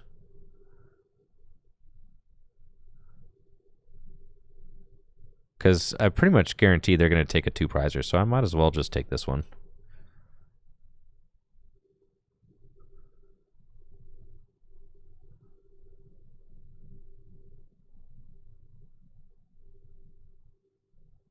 But yeah, as a skater, I was like never going to... I was never going to like get sponsored or anything like that. I kind of always knew that. I just skated for fun. I just skated for fun with my friends, and I just liked filming them. I had one friend who was like quite good, right? And I was filming him when he was in like 9th and 10th grade, like, you know, 14, 15. And he was like it was like out of our whole group of friends, like he was the one that like could have gone on to like if he really invested himself, like he could have potentially gone on to be like quite good. I actually had this other friend, Darius, I think, who was like sponsored on like a local level in Baltimore, who I skated with too, who ended up being quite good. Yeah, we just get counter-catchered here. We kind of know that that's happening. They take out my Fez. But the hope is that by taking out their Charmeleon, that maybe I can mess with some of their momentum. What were my favorite skate shoes? Back in the day, it was Reynolds 3s. But nowadays, I like the Vans Chukka-Lows. I feel like that's just like, they almost feel like spiritual successors to the, or maybe I don't know what came first, the Chukka-Low or the Reynolds 3. The Reynolds 3s were old though. But the Chukka-Lows, the Vans Chukka-Lows are like the very similar shoe to the Reynolds 3s. It's just kind of a very basic skate shoe, no frills. But I feel like it's got the perfect amount of padding, perfect amount of like board feel. Dude, I used to skate the crap out of curbs. I mean, that's just like, I used to just, really, there wasn't much to skate in my little neighborhood, so all we used to do was just skate flat ground. If any of you guys are here from Ricky's stream, I bet you there's some tricks that I did on flat ground that Ricky probably can't do. I bet. Maybe. I don't know.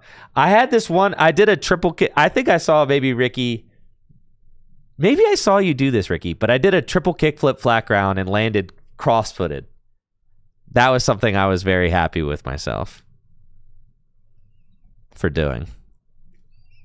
All right, so they knock my Fez. They got another Charmander down. Yeah, it's looking sorry for sure. I think we just lose this. You've never done that triple? Well, that's your new challenge, Ricky. See if you could do it. The triple flip crossfoot.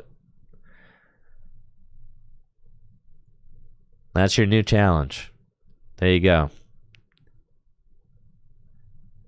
I used to do a lot of like switch front foot impossibles were something that I really enjoyed as well.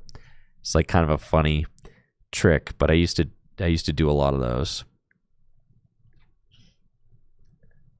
Did a double kickflip back 50-50 crossfoot grind. That's so crazy.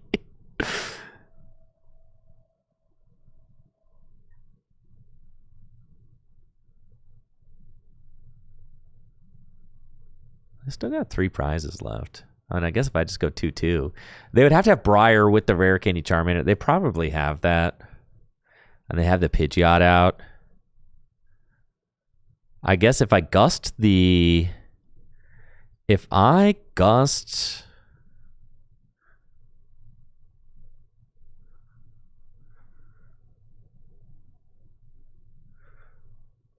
If I gust the Pidgeot, is there like less chance that they have the Briar play?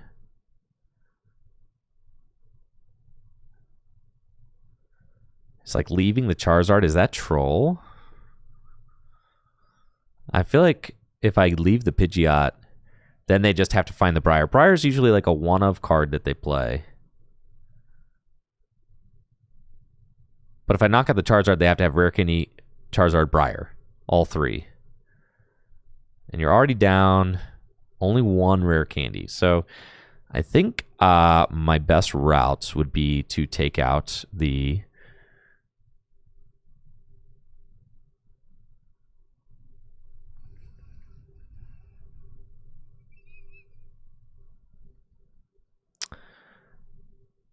Pidgeot. That's what I'm going to do. And then I need to Earthen Vessel. Get rid of the air balloon, sure.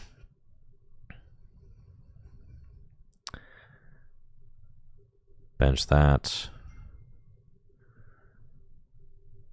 Make it rain. 10, 15, 20, 25, 30. All right, cool. Dead. And then we need them to not have Briar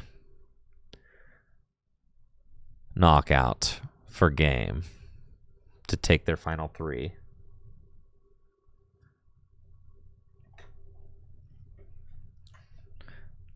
You gotta be kidding me. You just have it in your head. All right, dude.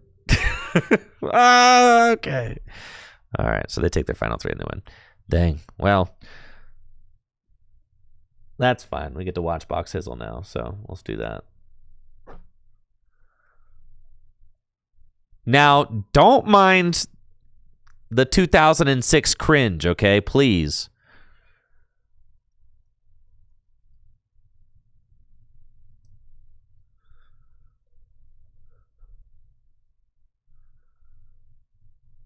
Oh, yeah.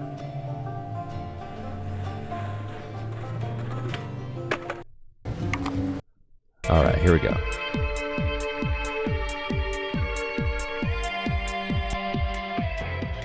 Prepare yourselves.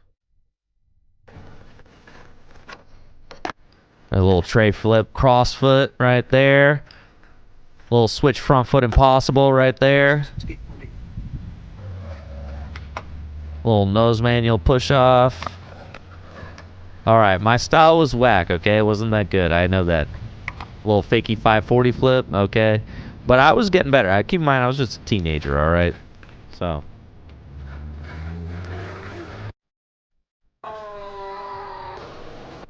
I was trying to land a 720 flip. That was something I was trying to do. I didn't quite get it.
He was actually good. All right. Yeah, this is my buddy Danny right here.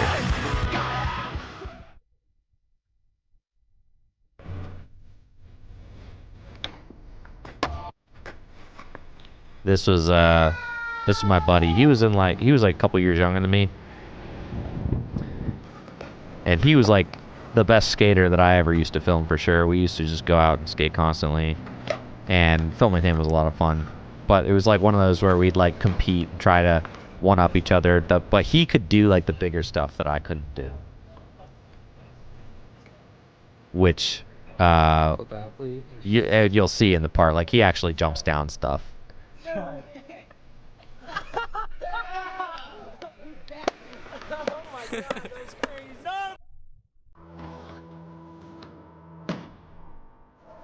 Which is why he had the last part. I mean, like his style was good too. Like this dude could rip for sure. And he's like 14, 15 here, so.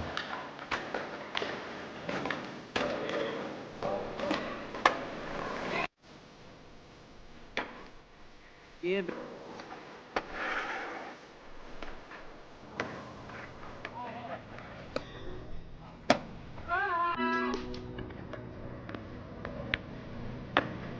Funny go 14 set, dude. Easy.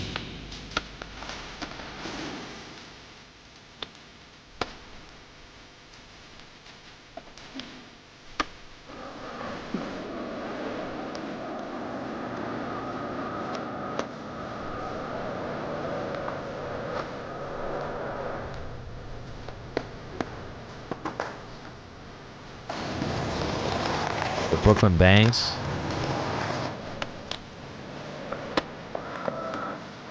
This was at my house growing up. We made our own little picnic table with a rail.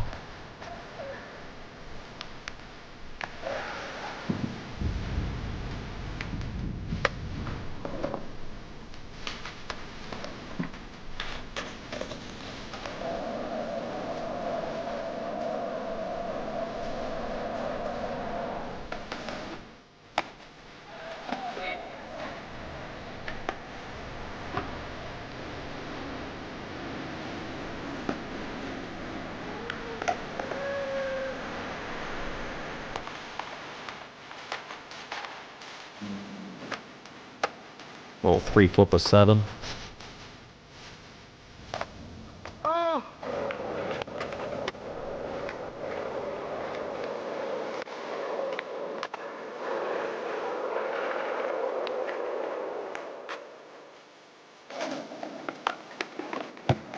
Ridge.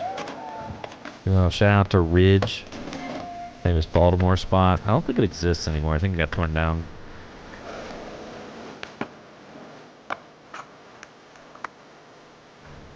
Danny's ender is still crazy though.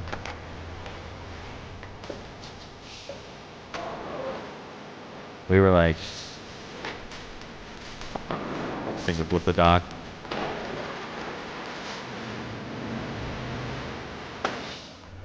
He jumped off the roof of our high school.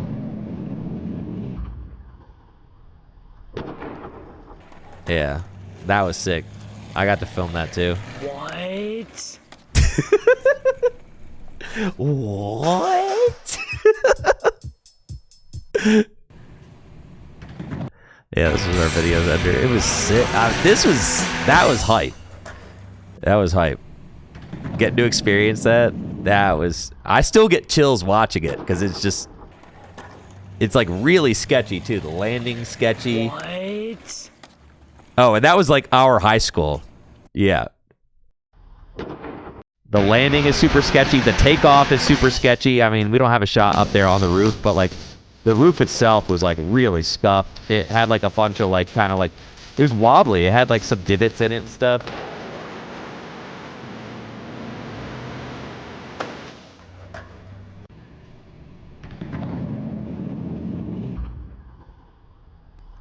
Bang. Yeah, that was sick. So anyways, that's our little it's our little skate vid. Box Hizzle. What? But yeah, I used to skateboard every single day. I'd get home from school. I would go skate until it got dark. Mom, and then on the weekends I would just skate all night too, because like the local parking lot, there was like a pool parking lot up at the top of my neighborhood that had like big kind of street lamps, like street lights that like illuminated some like a corner of the parking lot, and we would just skate there all night. And I had this idea to like make a skate video. I was really into video editing and stuff like that. That's what I really liked doing as a kid, like filming and video editing and all that. And so like I got a camera. It's like one of the first things I got when I started skateboarding. I just got a camera so that I could film me and my friends just being goofy doing stuff. I mean, you got to figure this is like, when Jackass is a big thing on MTV, and like, the idea of being able to film you and your friends just being goofballs doing stuff like that. It's like what every kid wanted to do, is just like film themselves skateboarding and stuff. So, and just doing stupid stunts. So that's just what like me and my friends got super into, doing that kind of stuff when I was in like middle school. And I'd always wanted to make a skate video, like always. And I used to like film myself skating and then would like post on forums. Like there was like skateboarding forums that I would like post my little videos of. But unfortunately my original YouTube account got hit when Google bought YouTube. My original YouTube account didn't make it, unfortunately. But I don't know if I should dash energy there, but it's fine.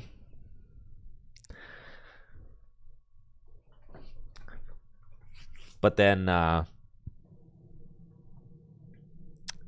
it wasn't Slap. No, I forget the name of it.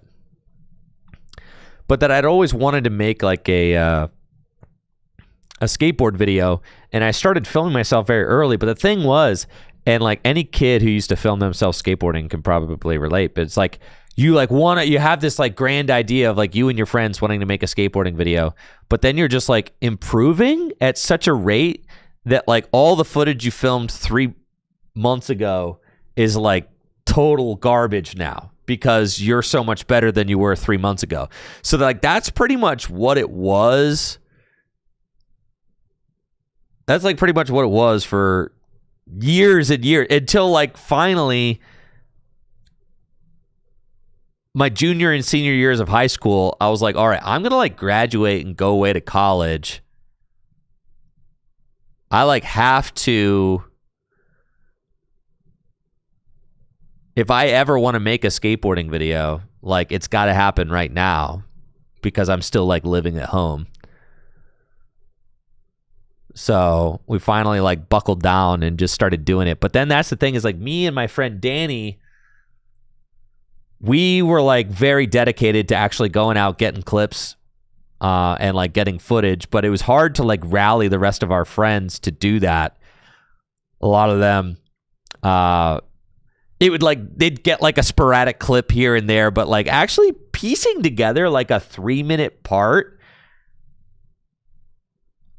of like footage that you actually like was like pretty difficult to do as a kid. We were all pretty hard on ourselves. We were pretty like, and we'd be like, oh, well that sucked, bro. Like you can't put that in the video. we were certainly very hard on ourselves. So like it ended up being a lot of like homey parts, right?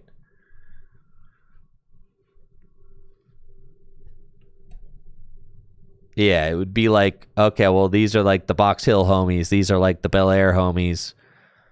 And then here's Andrew's part. Here's Danny's part. And then here's the Skatology. Here's the Skatology homies. So like that ended up being what the video was. But it was cool. Like I said, the guy who owns Skatology, John, ended up like throwing a release party for us. And I printed out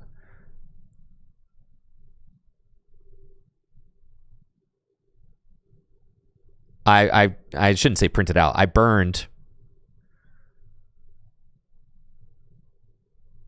copies of the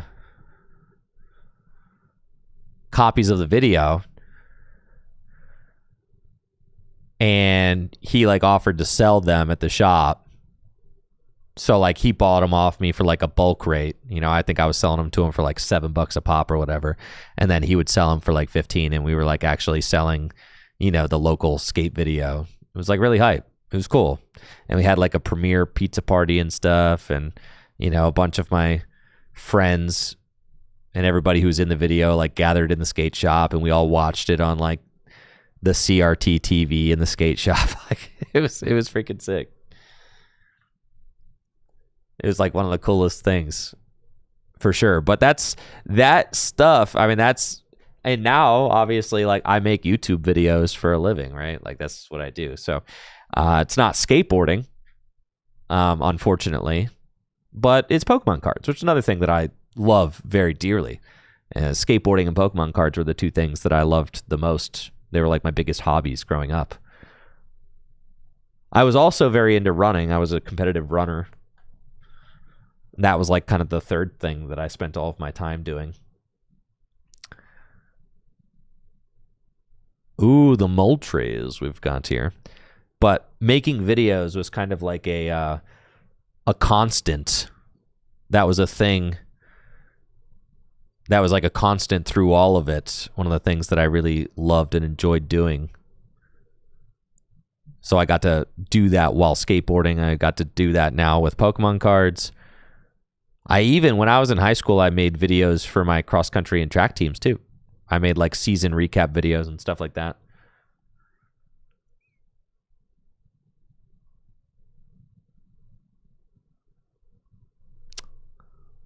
Really feeling very dry here on the energy front.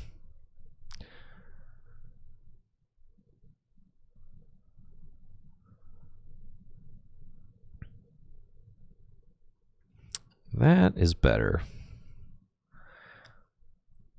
I'm going to do my best to actually win a game. How about that?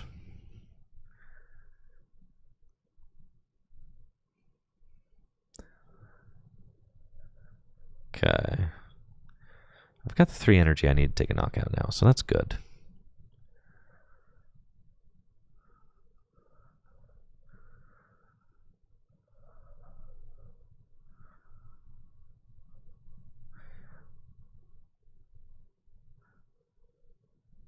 I always feel like is the Moltres worth it? I feel like the Moltres is not worth it. Am I the only one who thinks that? And the Dragapult decks. I've seen them playing it recently, but it doesn't really feel worth it to me. It takes up your energy attachment.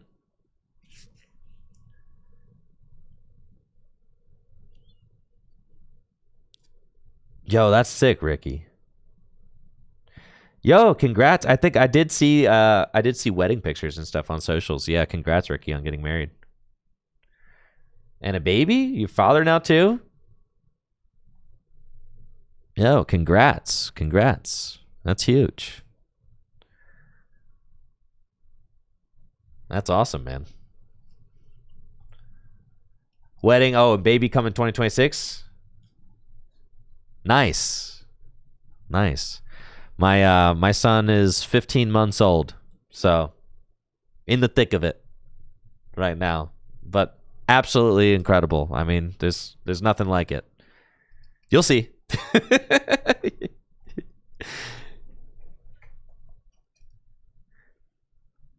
Any tips? Get sleep. I mean, just that's the thing. It's so easy. And lean on your partner. You know, you gotta. Yeah, it's teamwork, right? It's constant teamwork. So like you and your partner, like you're working as a team, right? And you just got to do your best to lift each other up as much as you can, because it's tough.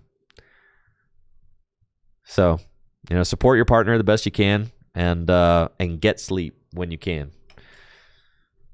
Napping during naps is awesome. You know, thank you, Proganeer, for that Prime sub. I appreciate it. You know, thanks. But yeah, it's like, especially once the kid starts getting like a little older and they have like a bedtime and stuff, it's like, oh man, yeah, like I really want to like stay up, you know, because the kid just went to bed. So like, this is if I'm going to like have any me time, right? This is going to be it right now. So like I want to stay up and do me stuff, right? Wrong. You got to get to bed. You got to get to bed because that baby probably waking up mad early. And then like it kind of becomes this vicious cycle where you're just like sleep deprived, at least for me. So I was like kind of chronically sleep deprived for, I think, yeah, this actually does help quite a bit. Well, it puts that one out of range, which is nice. I would love to find a Turo, yeah. That would be great. So I think I do want to retreat into this one so I can get... I guess if I just retreat into the Mega Lopunny, that's just like an instant KO. But then I run the risk of them taking 5 prizes. But if they take 5 prizes...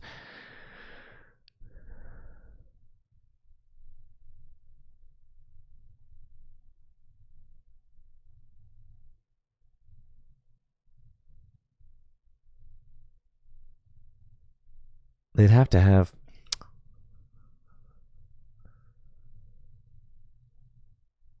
No, we're just going this way. It's fine. Okay. That's fine. Really would have liked to see a Turo there. No luck.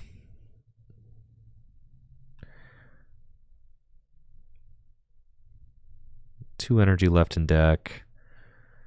So I should rod some back in. The vessel, I'm about to get absolutely destroyed here. My opponent can't win, but they can get pretty dang close. They do have to find their A spec.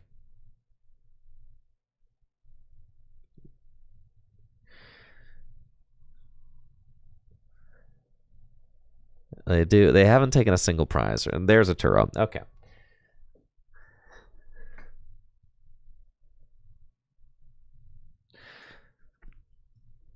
So yeah, they have Dusknoir. They could use Dusknoir, and they could take like they could definitely take 5 prizes this turn, definitely. But I don't think they can take 6. But the thing is, if they do take 5 prizes, then they have to give me a prize with Dusknoir, which means I'll have 2 prizes left, which means I just have to take my knockout for win.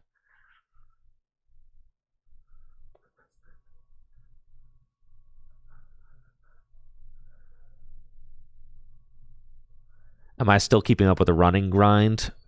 Broccolissimo asks. Yeah, actually, I just visited my parents in Baltimore this past weekend for a long weekend trip. I went to the Ravens game, unfortunately, and watched them play like absolute garbage and lose to the Steelers. That sucked. But I got to visit with my family. It was nice. Got to do some runs around Patterson Park downtown. So that was nice. Got a couple of 4-mile runs in. I mean, really, at this point, like I try to like run to stay in shape in like the summer and the fall. But then as the winter comes around, like I'm not stressing about getting out there and running. Like the weather sucks here in Northeast Ohio right now. It's total garbage.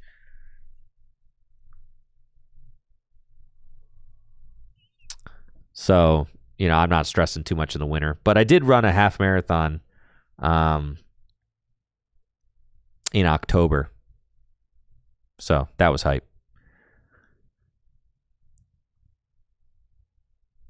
And I'm really proud of how that went. That ended up going really well. But honestly, with like the kid and everything, like I'm not really stressing about getting miles in or anything like that because, you know, it's just life's busy.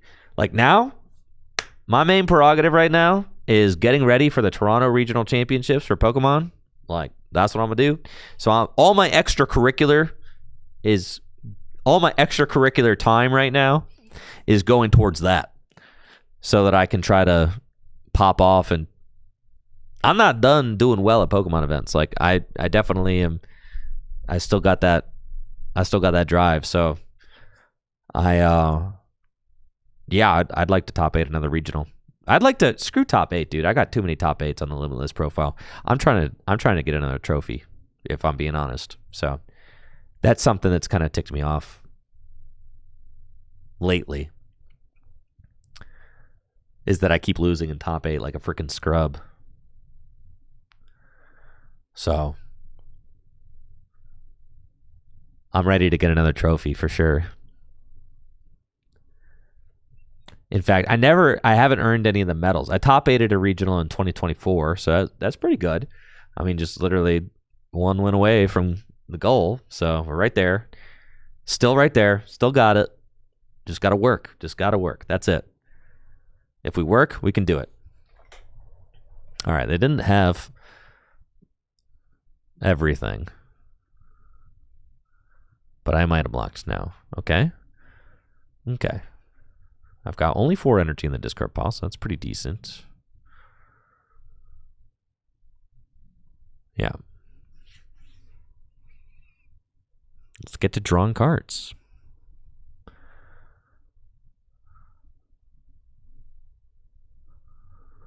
Yeah, we just take this knockout. That seems fine.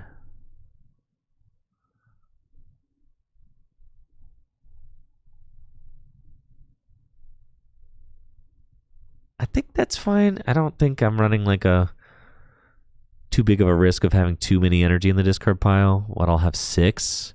But I have the low punny here, so like really, and I have Tarots in deck, so I don't really have to worry about getting item locked out of win, I don't think. I'm not going to use... I'll use Arvin to just go get like a...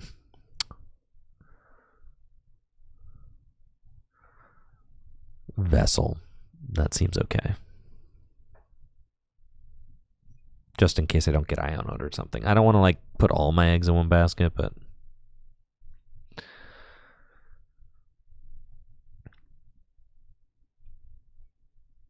All right, Prime Catcher's still live too. Pretty good shot of winning this.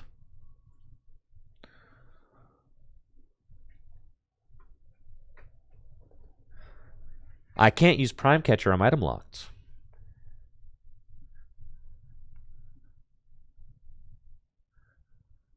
Yo, take it easy, Ricky. Thanks again for the raid. Appreciate that.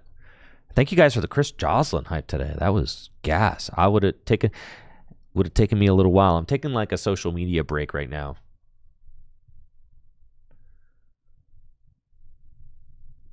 Logan Adams is asking about Gino getting unbanned. No, that's fake news, chat. None of that is real. Gino didn't actually get unbanned. There was some fluke with the ban list. That's not like a real thing. The ban list isn't even supposed to be public. Right? Probably so that people don't gossip about it. That's probably why. But clearly they're not clearly like there's been like a glitch or something, because they did not actually unban him. That is not real. So you don't actually have to worry about that. No, he's not unbanned. No.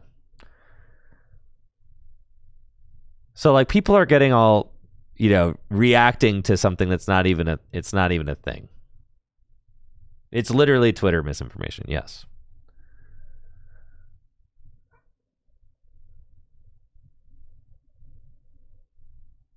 Yes. Gino didn't get like emailed or notified that he was getting unbanned or anything. So like Gino is also trying to figure out what's going on.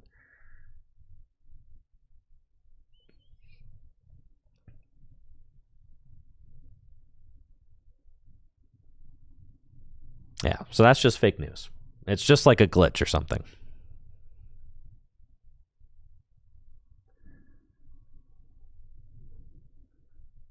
Yes, it's not actually real. So people need to, don't worry about that. It's not happening. Okay. And like I said, the ban list, not actually supposed to be public, probably so that people don't. And so, like, you got to keep in mind, TBCI, like, they're not upkeeping or watching the ban list close enough so that, like, you know, because they're not expecting everybody to be scrutinizing it like constantly, because it's not, I don't know, man. It's just a mess. It's a mess. It's a mess, but he's not actually unbanned. So y'all don't actually have to worry about that.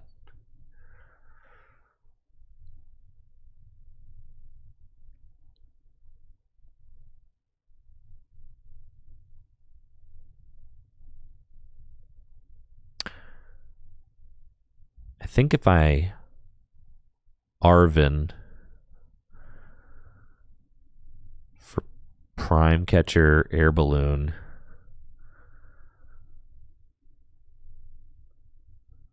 five won't do it. But I have 7 in the discard pile, so just so Superior will do it. I get it. Okay. Yeah.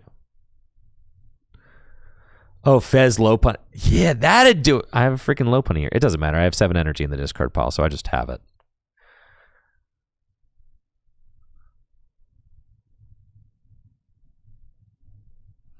I forgot about the low punny. Now I have 8 in the discard pile, and we win.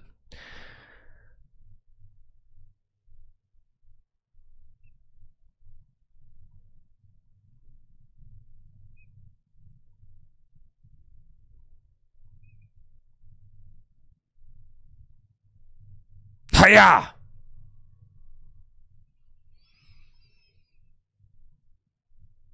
Bang, 400 damage. GG's.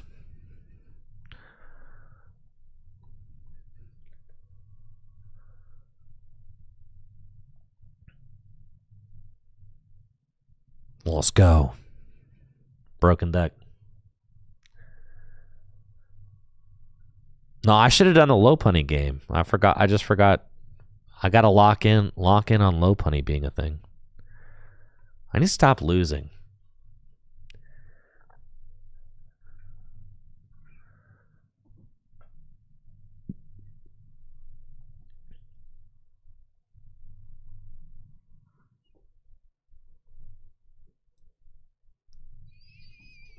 Yeah, it seems like, because there's a lot of people getting banned and unbanned right now, and it seems unintentionally. So it seems like when TPCI is adding people to the ban list, it's also kicking people from the ban list. Only God knows why. Okay, so if I were you guys, I would not take every tweet that you see about a player getting banned or unbanned currently, especially unbannings. I would not put too much weight into any unbanned tweets that you see lately, because it seems like there is some glitch happening with the ban list currently. So I would not put too much stock into anything that you see on the internet when it comes to that, because it seems like, and it's not just Gino, other players are getting removed from the ban list seemingly accidentally right now. So I would kind of just hope that the Pokemon Company International gets all of that sorted. That would be my hope. And of course, the larger hope is that eventually the Pokemon Company International becomes more transparent about the ban list. But then also you kind of understand why they don't. It's just kind of messy, right?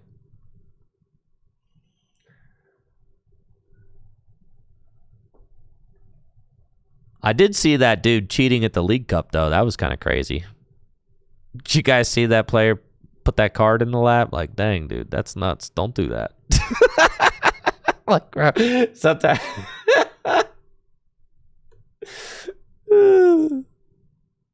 That's crazy. That is crazy for sure.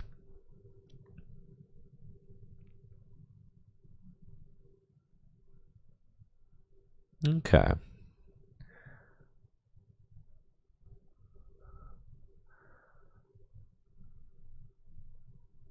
Just thin the deck more.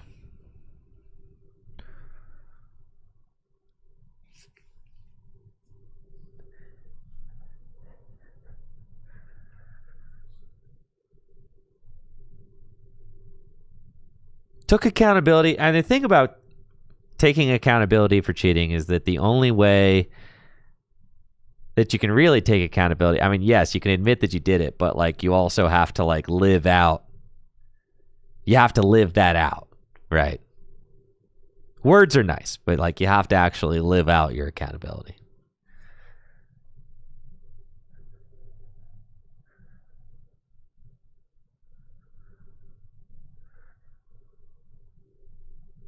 Yeah, Joseph over on YouTube. I'm still dealing with like the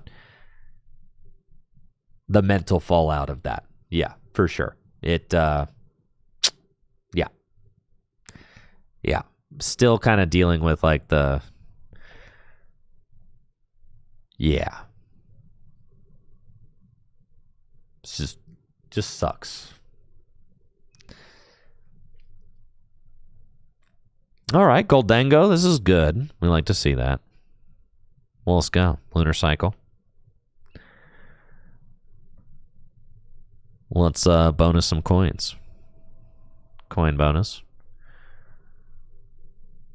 All right, let's Nest Ball. Let's Pheasantipity. It's prized. Okay, sure, whatever. I've got 3 energy there. I can't knock out that Riolu on the bench. It's going to be a gimme goal.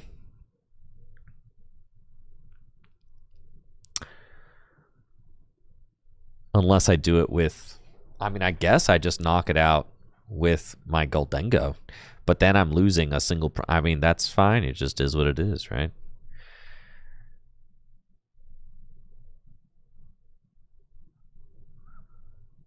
That or I just minor Aaron running again and say hope that... And they might not even play boss. They probably play like Hariyama. So...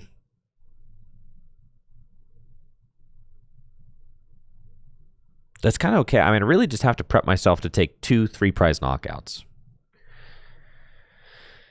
So I think we just do that. That seems fine. Okay. I'm actually just going to smack him with the Cosmo Beam. Sure. And then I've got Fighting Gong to go get another. Yeah. And then next one, we'll get the knockout. Yo, I really appreciate that, Velfunkel. Yeah, I really appreciate that.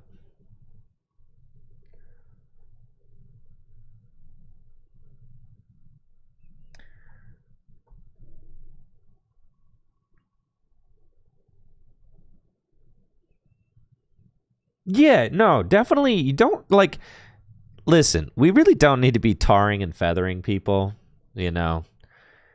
I do think that there's just like... It's actually kind of gross how much like virtue signaling and stuff goes on in the Pokemon TCG. It's so much of like this kind of like holier than thou, muddier than thou attitude. It really kind of disgusts me, honestly. You don't need to be doing all this tarring and feathering. You really don't. It doesn't really do any good. But there's a difference between holding accountable and tarring and feathering, and we don't need to be doing the tarring and feathering, okay? We just don't. But in the day and age of like Twitter, that's just not really a thing, unfortunately.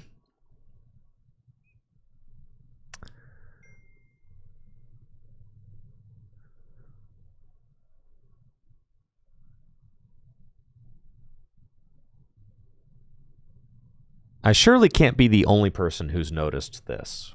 It's just like so much like, honestly, so much virtue signaling. It's like, it's just like almost like all the time. And then people just wanting to get like manufactured outrage over stuff just constantly. People just like want to be mad.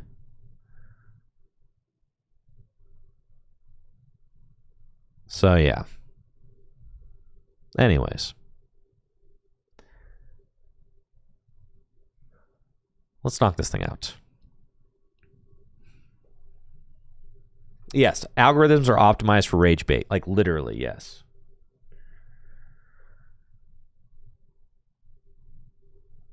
No, the virtue signaling in this community, it is. Yeah, Brandon, it is literally, it is toxic in its own way. It's like extremely toxic in its own very unfun way. Cool. We've like ditched one kind of being toxic for like another kind of extremely toxic behavior. Yup. It's just the way it is.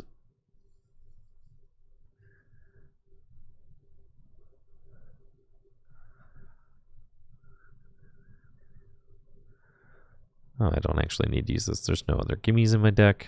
That's fine. Oh, we'll get the Soul Rock, sure.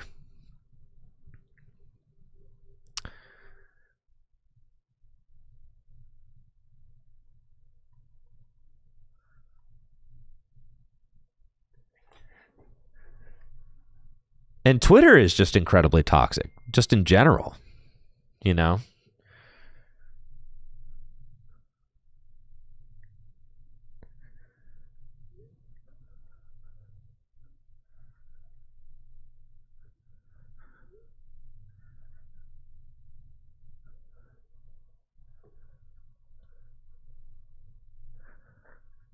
Holy cow, I gotta do 440 damage.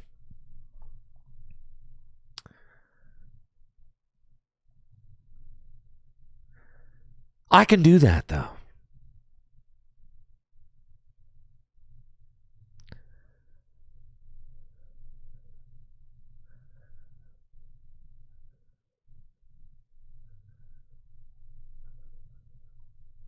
Let's go.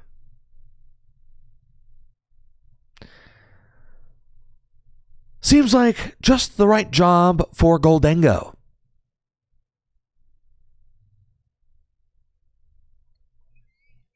Eight energy in the discard pile, 2 superior energy retrievals in hand. But I need 9?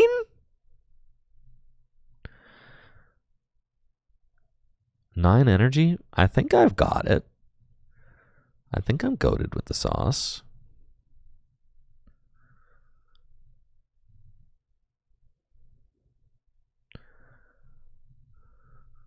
I need 9. I need 10. I am goated with the sauce.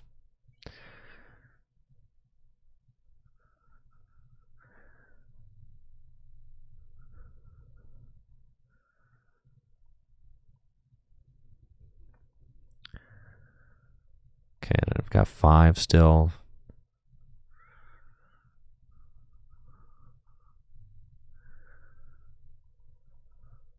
Still a superior left in my deck, right?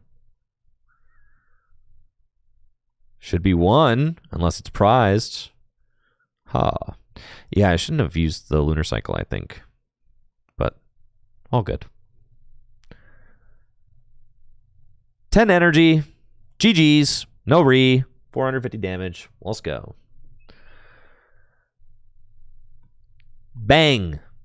All right, folks, that's going to do it for the stream today. I'm on buddy duty for the rest of the night. Taking my son to swim lessons and, you know, feeding him dinner and stuff. I'm on the afternoon shift today. Natalie's got to come into work. So, I'll be back tomorrow, though. I'm actually going to stream tomorrow. I know we've missed a lot of Thursday streams lately with Thanksgiving, and then I, went home for the holidays this past weekend, but I will be streaming tomorrow. I actually think I'd like to get some more grinding for Toronto in. I also want to stream GLC League Night. Maybe I'll do both. I don't know. We'll kind of figure it out. So, anyways, we'll see you tomorrow. Thank you guys for all the hype, all the love today. It was a lot of fun. We'll be back with some more Pokemon TCG action tomorrow. All right, folks? It's fun to just hop on the old client, don't you say? Now, if you're watching on Twitch, we've got something really special. We're heading over to Dash Ducks. That's right. You guys have a great day.